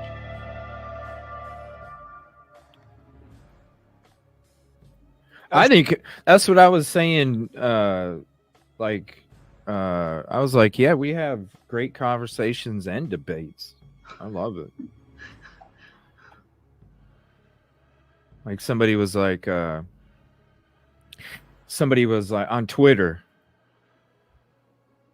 and the assumptions from this person on Twitter, it's like over and over. Oh, that's not what the document says. No shit. I wasn't saying that. When I was saying about item number 4 on the freaking highlight video, when I was talking about, is this going to be why BK gets off or whatever? That's not what the document says. And it's like, well, yeah, you got to watch the highlight. I'm not saying the document says that. It's part of the item. And then that same person last night was like, I can't believe you made Yolie cry. It was so disturbing. And I'm like, no. Do you know what she was even crying about, bro? Like, what the fuck are you talking about? I said, watch the show. and then comment. And then he's like, I did. And even after that, or it's a female, and then I'm like, she was crying because I was talking about my own struggles and the effects. Like, if that's gonna bother you, where somebody's crying because they feel bad that I'm going through the struggles and effects of stuff, well, then please don't watch. Well, no, you know what I'm saying? I feel like I had those types. I too had those types of struggles, and I think this is why it's so triggering with this Idaho 4 case, because you see this guy who had a history of being overweight. He overcame that. He had a history of drug abuse. He overcame that. And not only he wasn't just working as a security guard, he was getting his PhD. So you try to do everything right. And yet there are people that are just wanting to tear you down wanting to corner you, wanting to do whatever they can do just to keep you down. And You know what I mean? and It's it's like unfortunate. And that's why I I was so thought it was a great show. Like I agree with Detective. I thought the show that we had was a great fucking show. I mean, gosh, we talked about a lot of if different I was things. We were emotional, having a debate. I thought it was a debate that you could have people from both sides be like, yeah, like I agree with each other's side, honestly. yeah, It was one of those. because I like this case, this Idaho 4 case has got me. I mean, it got me out here. I wouldn't be out here otherwise. And maybe it's a good thing, maybe it's a bad thing, but that wasn't. I was emotional because I can see this is why so many people are so into this case, because they can see, like, how does this happen? You know, somebody, and you think about all these people who have had to overcome the struggle, and my God, it's like, how does this happen? Like, why did, it almost seems like people who try to get over their struggles and are successful or are being successful in the process of being successful. You have other people that just come in and, it's the worst thing when you have power, like, police, FBI. I mean, that's even worse. I mean, but you have people just in general that are trying to trip you up, trying to sabotage you. And at some point, it's like you get tired, like at some point, it's like, It's already even though there's different professions, you're already busy enough when it comes to trying to be successful. It's a lot of fucking work. A lot of work. And then you have to spend your energy on dumb shit like I'm talking about on Twitter, where it's like, if you really watched, instead of commenting and making me look like something I'm not, why don't you watch the fucking show and then type something? You know what I mean? You're coming from an area where you don't have the knowledge that you should have before your mouth opens. You know what I'm saying? Like, if you were really watching the conversation, it was a debate because we were both coming from different sides, but at the same time, there was no negativity or hatred between us. And then for somebody to be out there on Twitter and be like, you made her cry, it was so uncomfortable. It's like, did you not even, like, what the fuck are you talking? And then I'm like, oh yeah, you're the same person that thought I was talking about what a document says, and I was actually just talking about an item number, and then it spawned an idea. It's stuff like that where it's like, you know what, there's so much that we're already busy with, and the fact that dumb shit like that, it's like, yo, put your energy into positivity. If you're going to try and act or talk informed, then be informed before you do, Well, yeah. and it's like, why are you trying to rain on something great that we all enjoy and love? We all love having Yolie up on panel. I love having Yolie up on panel because there's a lot of things where we agree, and there's some things where it's like, no, she's on this side, we're on this side, but it never gets disrespectful. You know what I'm saying? Yeah, and then It's the thing just about it is sad. that when you think about it, like, sometimes I wonder if I'm biased. Like, I have to question myself. Am I biased on this Idaho 4 case? Am I, like, identifying with the person accused of the crime, and this is why I'm so up in arms? But no, there's more to it. I mean, everything doesn't make sense. It doesn't.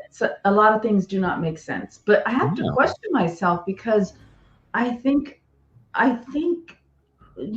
could it be that the reason why that I'm so into this case is because somehow I identify with him, and maybe he's guilty, as and maybe I have to think back, like, what the heck? And then I look back, and then I have a reality check, and I say, no. There's a lot of things that don't make sense here. Yeah, there is.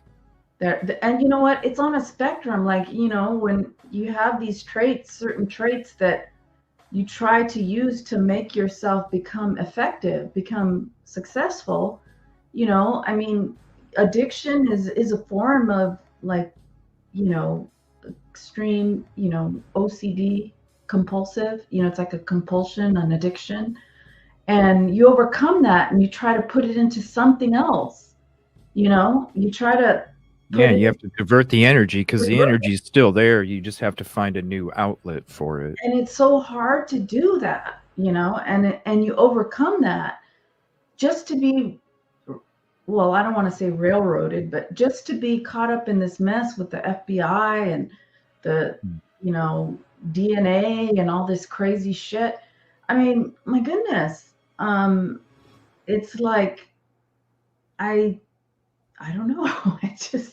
I have to question myself sometimes. And so when you're telling me about your struggles, I'm thinking about my struggles and I'm getting emotional because, you know, and then I start questioning myself about, like, could I be biased? Right. Like, No, I mean, it's true because we were talking about, we do have a lot of the same, you know, similarities when it comes to those struggles. And I think it was a conversation where we were realizing that each one of us had the same, but at the same time, we were on different ends when it came to the case, you know? So it was kind of like, I thought it was a very opening conversation. I thought it was very heartfelt. I'm surprised that somebody could say that they watched the whole show and they were uncomfortable because I made some you people cry. might And I'm be just like, uncomfortable. what are you talking about, bro? Like, what Well, are you talking about? you know what? Some people might get The fuck you uncomfortable at? because they're not uncomfortable. I mean, they're uncomfortable in general No, with they were saying they said I was making you cry. That it was disturbing. nobody makes Like, me what cry. the fuck are you talking about? I'm Nobody like, makes me I'm cry. laughing. They're like, it's not funny. And I'm like, no, your assumption's fucking funny because if you watch the show, like, I'm making fun of my own self. I'm sitting there laughing like, no, we're going through our own struggles.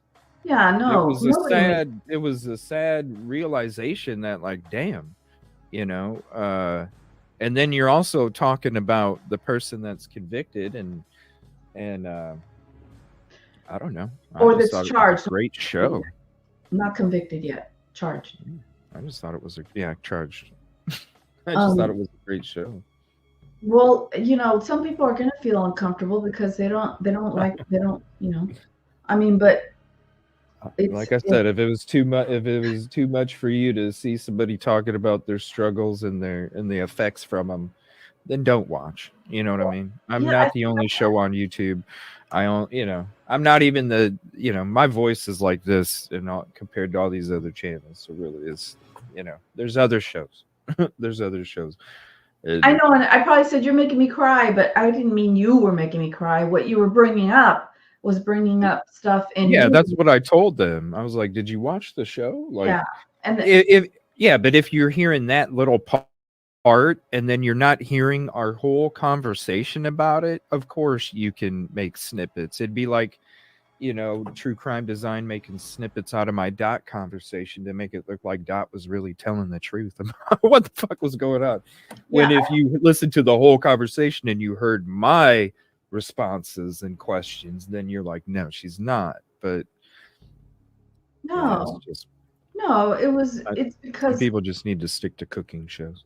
Yeah, because well, I mean, it wouldn't surprise me if some people felt uncomfortable watching it, but it was a tough conversation. Yeah, I mean, we're talking about mental health and struggles and trying to overcome everything, and that's why a lot of people, I don't want to say identify, but a lot of people, why this case is so interesting, this Idaho 4 case, and it triggers a lot of people because and especially after having watched the interview with Typically Unique, the interview with them that day, that was good.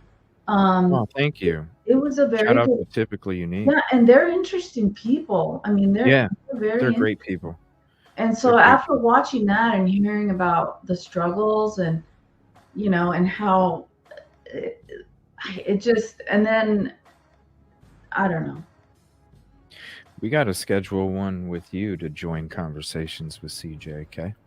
I'm gonna That was keep the day bugging you. after. Yeah, that was the day after Friday. That was Yeah. Saturday. Yeah. Yeah, it was So, yesterday that I yeah. did the show. Yeah. I did 2 shows yesterday. I did Typically Unique, and then I did Flora last night. Flora was a great episode too that we had last night. Thank you to Yeah. everybody that hung out for that too. 2 great shows yesterday. But yeah, we got to get that Yolie Conversations with CJ. Right. So this is Ron Shipp still. I don't know. We'll see what else Carl Douglas did. Thank you all for hanging out. Appreciate you.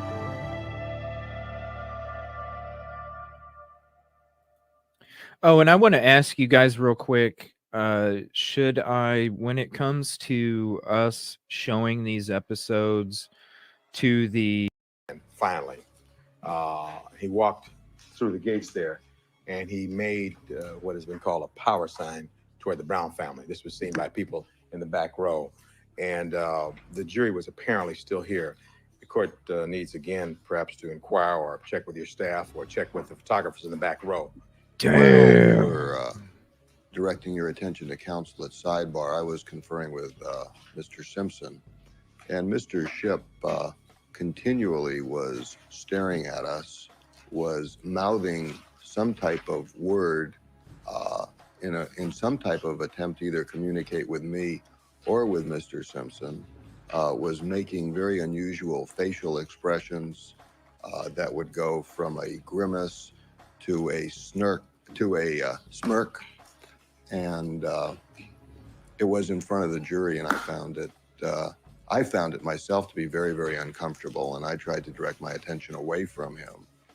What I saw was a witness who didn't know where to look. He didn't want to sit there and stare at the jury. He could not stare at the audience, so he was looking around, as is typical of a witness when the attorneys are at sidebar. I didn't see him make any unusual expressions other than those typical and consistent with a witness who is just trying to determine what to do while the attorneys are at sidebar. All right, well, if we have any luck, maybe Court TV has had the focus on Mr. Shipp during that course. Wow. No way. Jeez. That's very prejudicial. Yes, it is.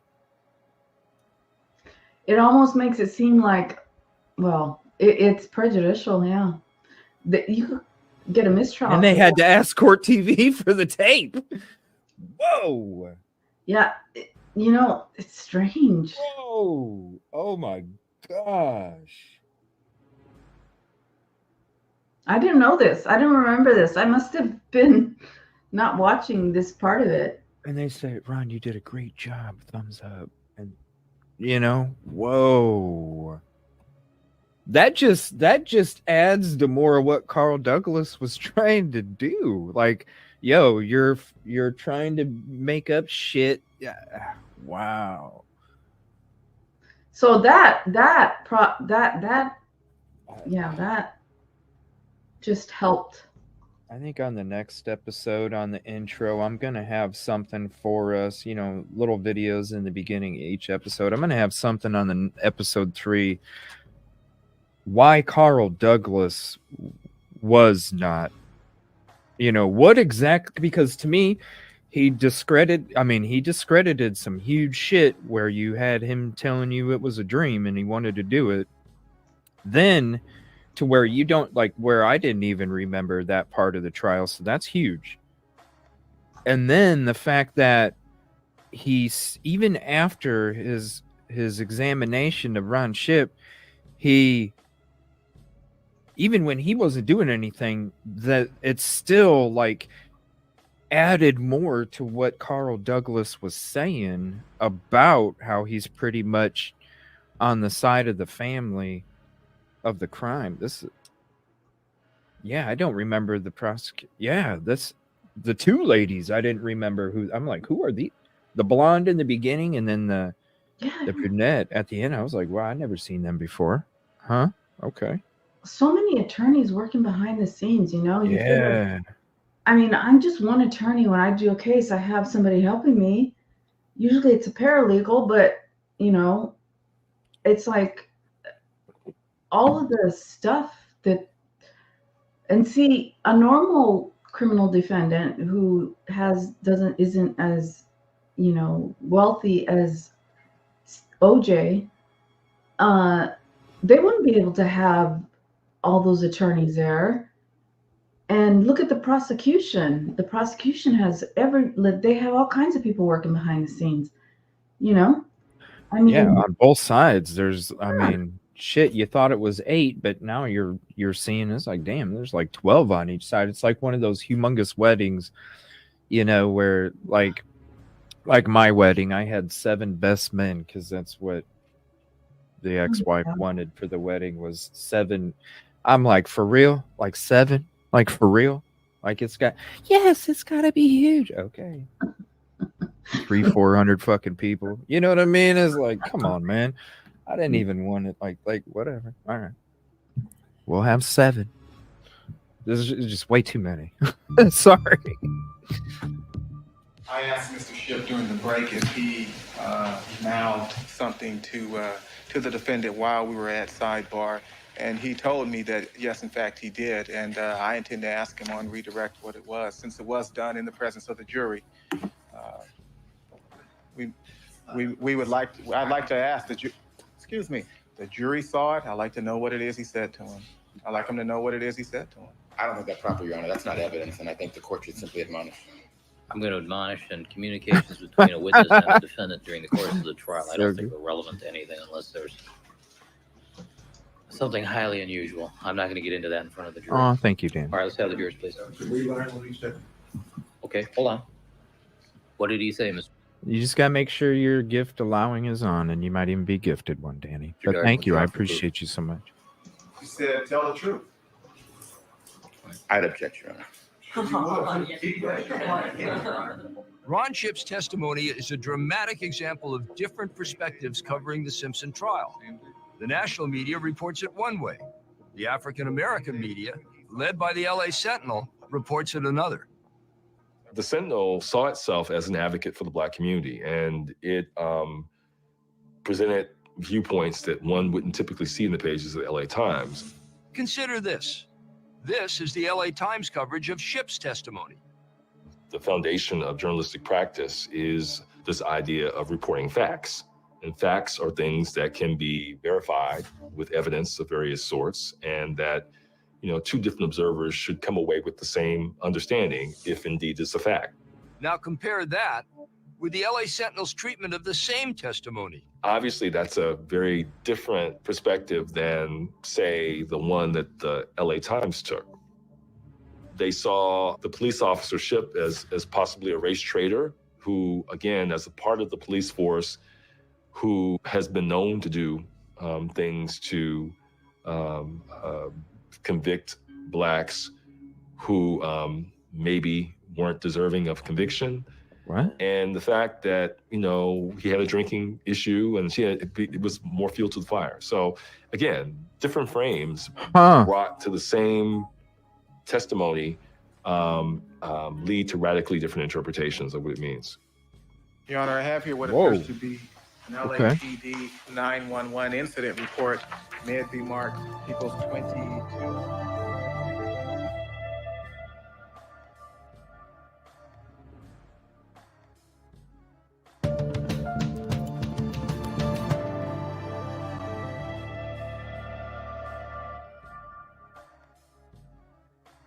My name is Catherine Bowe, Catherine. Nicole's neighbor. During 1992 and 1993, did you live next door to Nicole Brown? Yes, I did. Directing your attention to the last week of April 1992, at about 11:30 p.m., did you see the defendant at that time? Yes, I did. Why is it taking so long? Where were you when you saw the defendant? I was in my upstairs bedroom. And where was the defendant when you saw him? He was on the sidewalk below.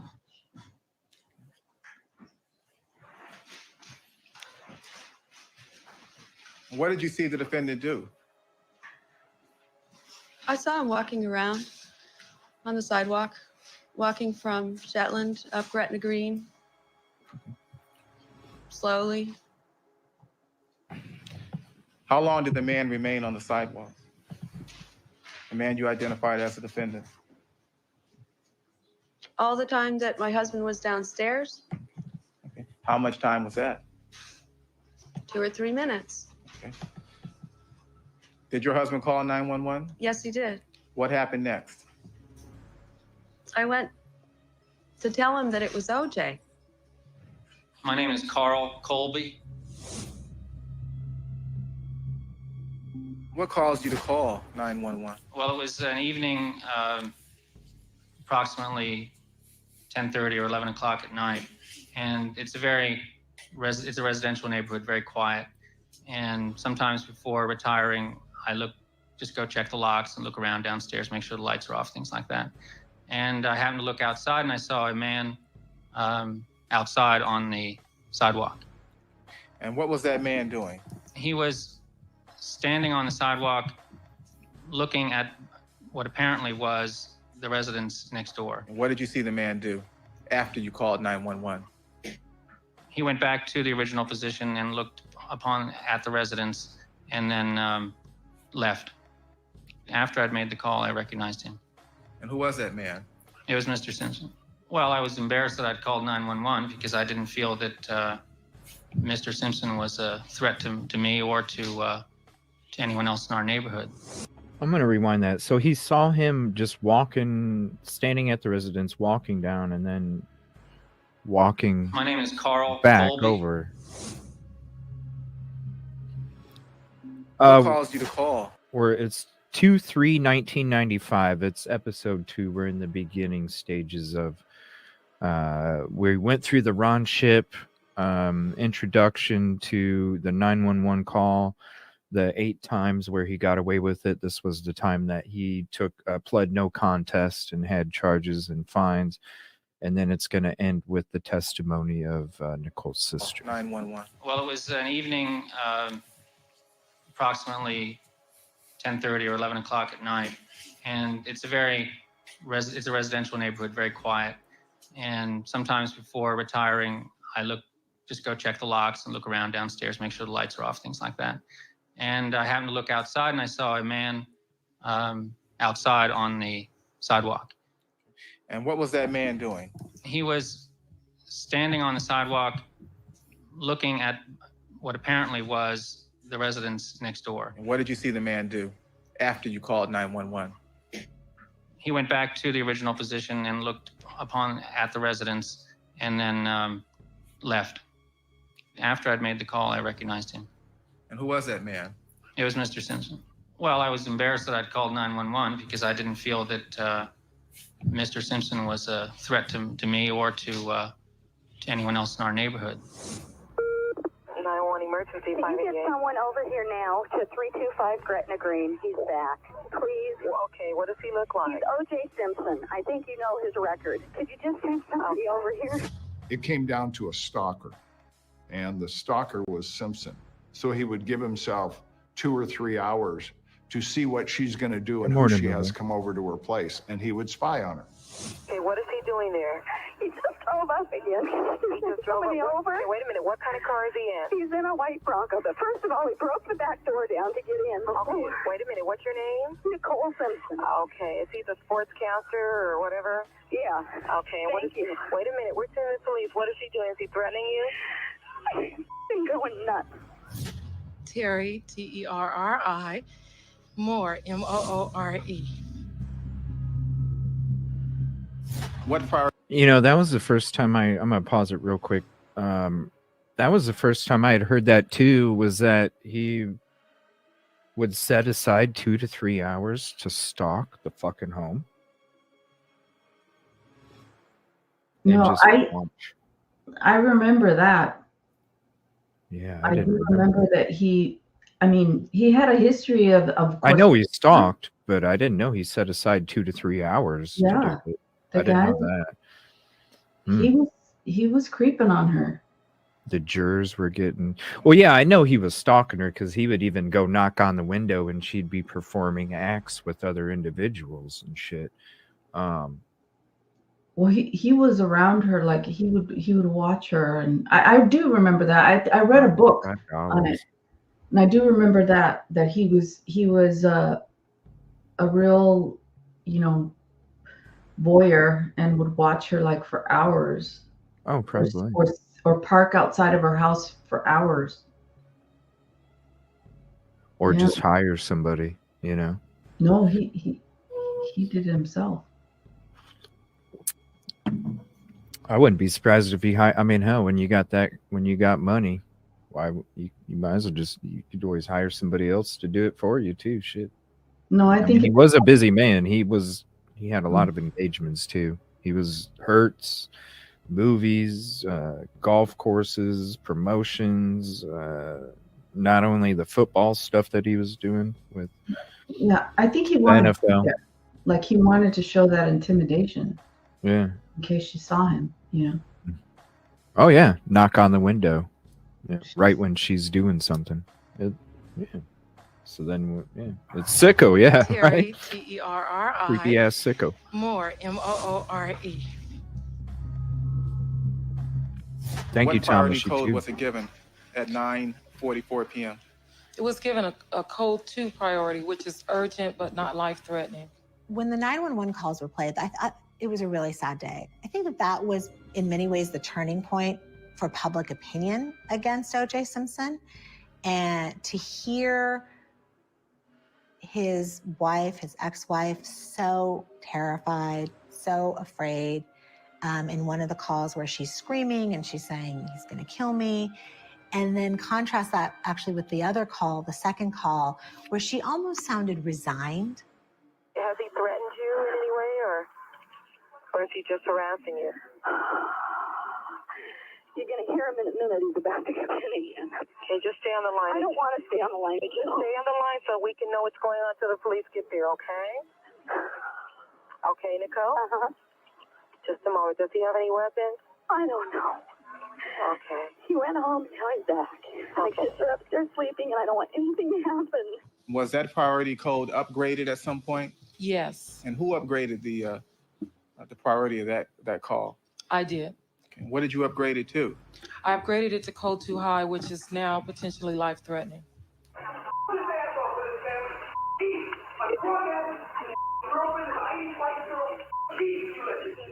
Is he inside right now? Yeah.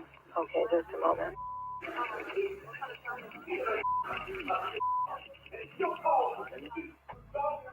Is he talking to you? Yeah.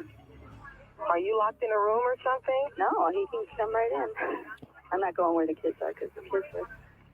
And the kids are He's hearing gonna this hit shit. you? I don't know. Okay.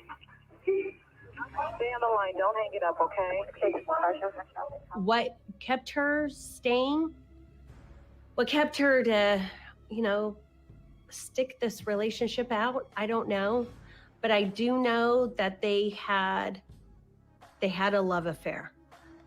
And what that love affair was, I'll never understand. Should we just keep the whole group in the keys to help you guys? Yes, I do. Please be seated and state and spell your first and last. On October 25, 1993, around 10 p.m., did you respond to a 911 call for help? Not for help, but I did respond to a 911 call. And did you respond to 325 South Gretna Green? Yes, sir. The home of Nicole Brown? Yes. Why did you go to that location? The 911 call stated there was a domestic dispute. It was marked code 2 high, which is in an urgent call. She was visibly shaken. She was upset. She was concerned, and she was scared. The door had been split near the top and bottom of the door. Describe for us, if you will, the defendant's demeanor when you saw him in the rear yard. The defendant was agitated. He was upset, pacing back and forth, and he was speaking loudly.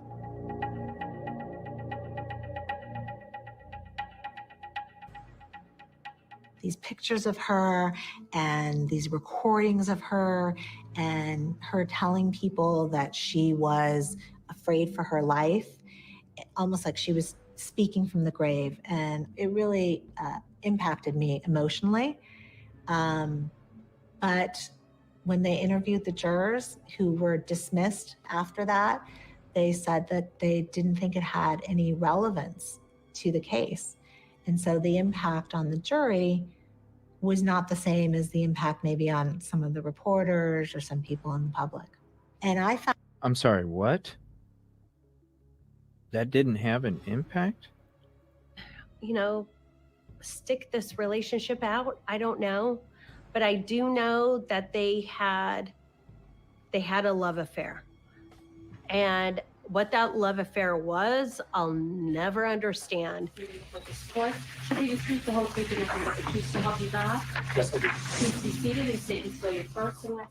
On October 25, 1993, around 10 p.m., did you respond to a 911 call for help? Not for help, but I did respond to a 911 call. And did you respond to 325 South Gretna Green? Yes, sir. The home of Nicole Brown? Yes. Why did you go to that location? The 911 call stated there was a domestic dispute. It was marked code 2 high, which is in an urgent call. She was visibly shaken. She was upset. She was concerned, and she was scared. The door had been split near the top and bottom of the door. Describe for us, if you will, the defendant's demeanor when you saw him in the rear yard. The defendant was agitated.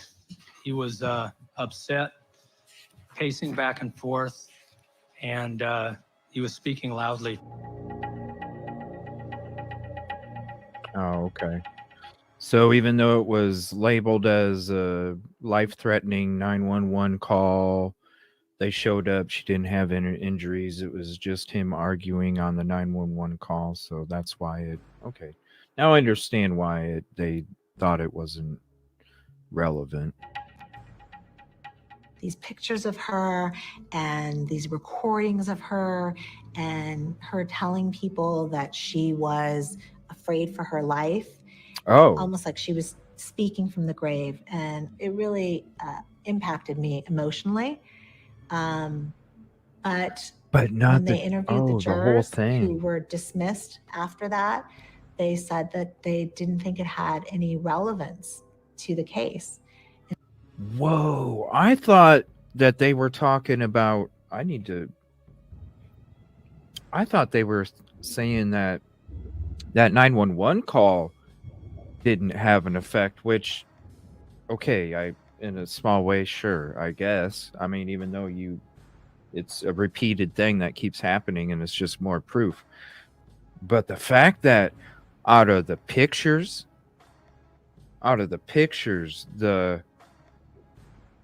testimonies didn't have everything that they had gone into at that moment didn't have an impact, but she said they interviewed the jurors after the trial and it didn't have an impact. So are they saying that what Nicole Brown's sister's testimony, Denise, that we're going to be going into here in a second, are they saying that wasn't an impactful? Like, how could that not be? Yeah, it's kind because there wasn't more charges, you know? Well, if it was real, I mean, there was a stigma back then when it came to physical abuse, and hell, back then they didn't think a woman could be abusive to a male. You know what I'm saying? A guy that didn't hit women, but the women felt like hitting a dude, and even though the woman kept hitting the dude, he still wasn't going to hit the woman. They didn't think that shit existed back then, you know? So the stigma,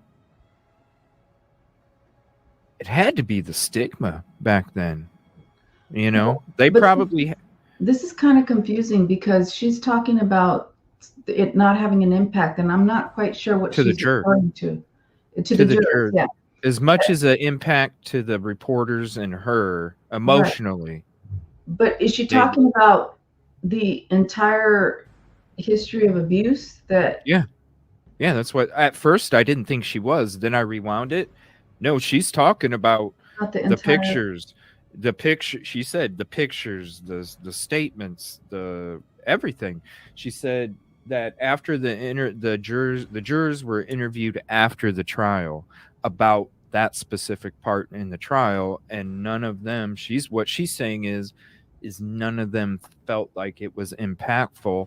And I'm saying maybe it was the stigma back then. If he really, because this was a stigma back then, if he really was hitting you like that, then you would just leave. You know what I mean? And if you didn't leave, well, then the stigma was, well, maybe it's not as bad as what you're saying it is. You know, that kind of fucking stigma back then when it came to physical abuse. That's why cops would go there and then they would see the shit and then just turn the other way. That's probably why.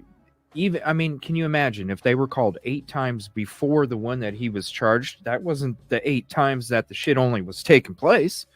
There's a hell of a lot of other events that probably were taking place before the first call was even made, after all of that stuff. So there's the stigma where nobody's going to believe me.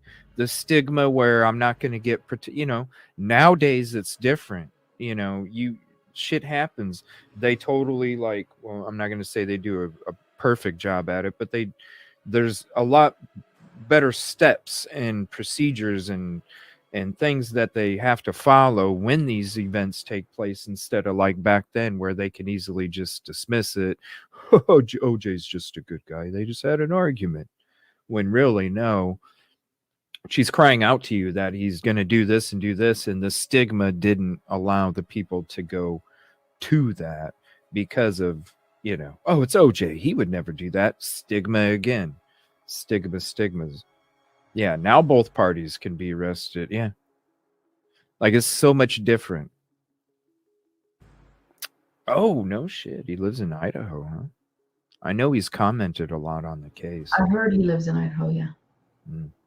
I don't know. Man, yeah, this And so is the crazy. impact I on thought the it would be more jury impact. was not the same as the impact maybe on some of the reporters or some Wow. people in the public. And I found that to be really, really impactful and really, really sad and haunting.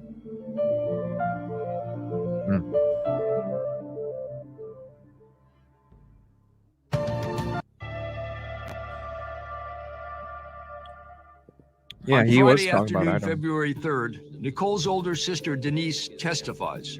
Her physical resemblance to her late sister is striking, and her raw anger and hostility to her former brother-in-law is palpable.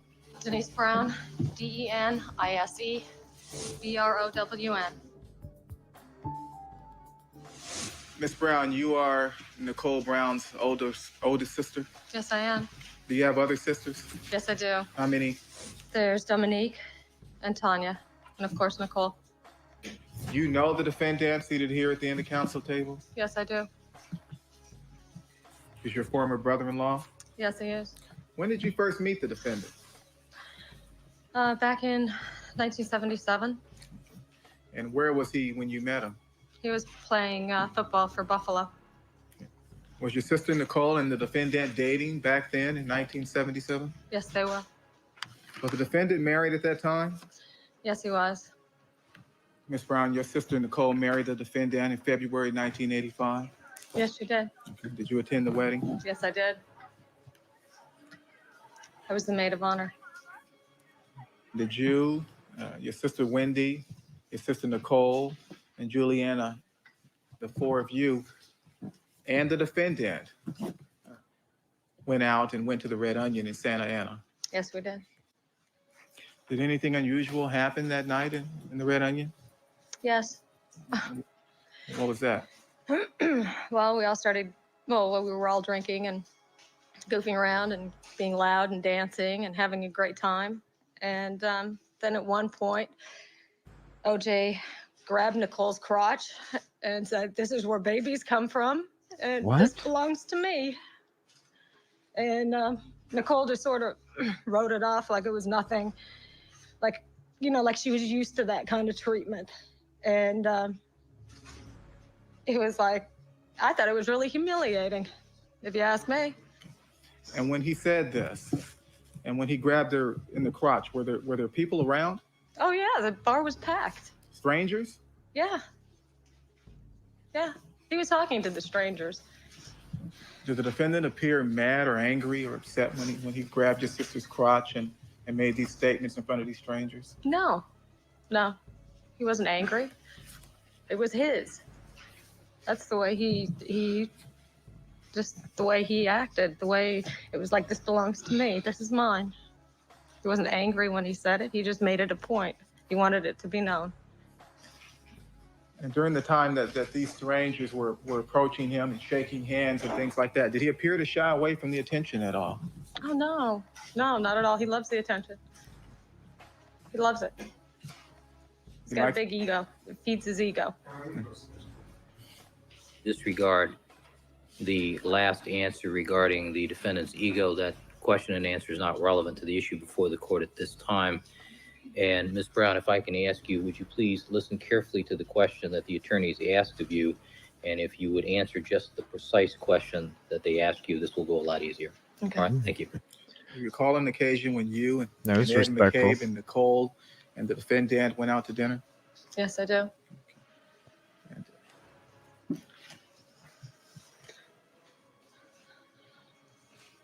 And where did the four of you go after you left the La Cantina restaurant? We went to OJ's house. OJ and Nicole's house. On Rockingham? Yes. Now, had you had something to drink at the restaurant before? Yeah, margaritas. Okay, and what did you do when you returned to the defendant's home on Rockingham? We were sitting at the bar talking, having some more drinks, and talking. Okay, and while you were talking, did you say something to the defendant? Yes, I did. What did you say to him? I told him he took Nicole for granted, and he blew up. He got. Right. Ms. Brown, if you would, don't volunteer anything beyond the actual question, please. Okay. Thank you. Mr. Darden. You told the defendant that he took Nicole for granted? Yes, Why did you tell him that? because she did everything. Sustain. What reaction, if any, was there by the defendant when you told him that he took your sister Nicole for granted? He got extremely upset. He started yelling at me.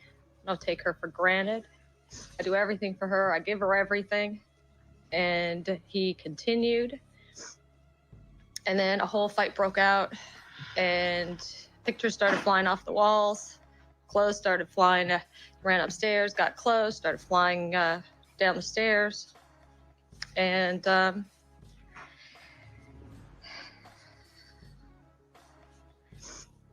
grabbed Nicole, told her to get out of his house. Wanted us all out of his house. Picked her up, threw her against a wall. Picked her up, threw her out of the house. She ended up on her.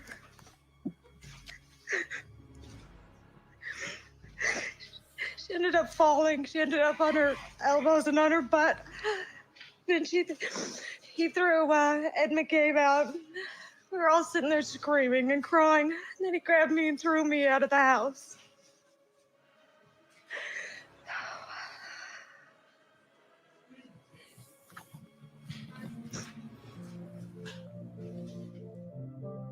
The raw emotion of Denise Brown's testimony closed week 2 of the O.J. Simpson trial. A week the prosecution painted a picture of domestic violence that led to murder. In week 3, Denise Brown continues her testimony, describing the hours before her sister is murdered, including the demeanor of the man accused of killing her. That's next on OJ25. I'm Roger Cossack. Damn, that's crazy. And that'll be coming next week, next Sunday on the show when we do episode 3. And I'm going to try and keep the episodes with the episodes just so it's easier to kind of... Yeah, I don't understand how that could not have affected the jury. I don't either. I really don't. Let me rewind it here just a little bit more to what she said again, because I don't... Let me go back to what she said again.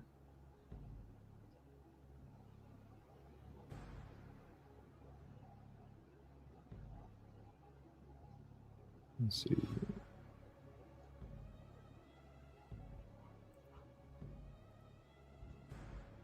Whoops. Near the top and bottom of the door.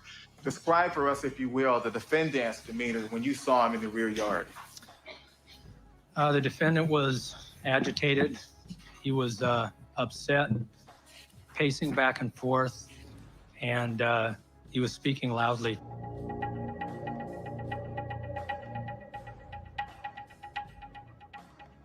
These pictures of her and these recordings of her and her telling people that she was afraid for her life, almost like she was speaking from the grave. And it really impacted me emotionally. But when they interviewed the jurors who were dismissed after that, they said that they didn't think it had any relevance to the case. Jurors that were dismissed after that. Because the jury members that got dismissed because of the whole Ron Shipp, right? The whole Ron Shipp thumbs. Because Johnny and Robert Shapiro were talking about how the jury members saw that, and maybe I don't know that there was. How a does that mistrial. work? No, there would have been a mistrial where all the jurors would have been excused. Okay. So when she says that when the jurors were dismissed, I'm not sure if she's talking about like after the trial. No, she said after this. Watch. Watch. She said after this. Not after Pictures the of her and these recordings of her and her telling people that she was afraid for her life, almost like she was speaking from the grave. And it really impacted me emotionally. But when they interviewed the jurors who were dismissed after that, they said that they didn't think it had any relevance to the case. And so the impact on the jury was not the same as the impact maybe on some of the reporters or some people in the public. And I found that to be really, really impactful. And yeah, she said after. After that. So I'm that's why I'm thinking that there were some, but why were there? That's something I need to look up and bring up in next week's episode. The week two jurors. Why were week 2 jurors dismissed? Why? What was the reason?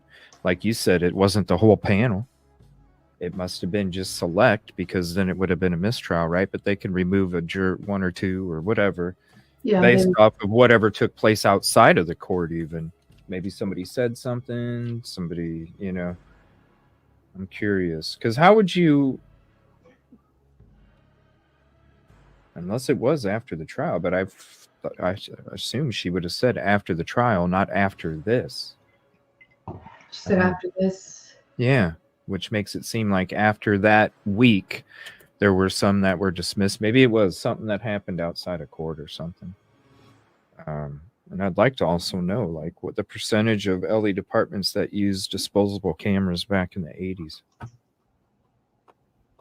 Be an interesting question, too. Yeah, so what I'll do is I'll go ahead and do, like, the rewatch tonight. We'll just do Sunday. All right, and we'll go ahead and switch to this part. We will exit out of this. Oh, let me get rid of this, too. Just me talking about discussing the little idea of doing everything on delay, just to make sure that everybody can be involved when it comes to being a part of the episode. So I want to say thank you all to hopping in for this sub rewatch that everybody's get to check out. Episode 3, when we get into episode 3, that's when you hear from Ron Goldman's sister. You hear from some of the neighbors of Nicole Brown Simpson. another officer that was there, the actual first officer that was on the crime scene. And then if you were in episode 3 or you are a member and you do watch the replay of episode 3 before episode 4 next Sunday, episode 4 is going to be a really good episode, because you already know, if you watched the episode 3 earlier today, you already know what's coming on episode 4. So, and it was 10 total jurors were dismissed during that trial at the end. And in week 2, they dismissed, or week 3, they dismissed a 54-year-old female from the jury. 10 were replaced throughout that whole trial. Thank you all so much for hanging out. I appreciate you. We're going to be going live on Idaho 4 in about 5 to 10 minutes. And then we'll be covering some of that. And we'll just be hanging out, going through footage. And then we got more shows coming up for this week. So thank you all for hanging out. I appreciate you. And we will see you in just a few. Idaho 4, babe.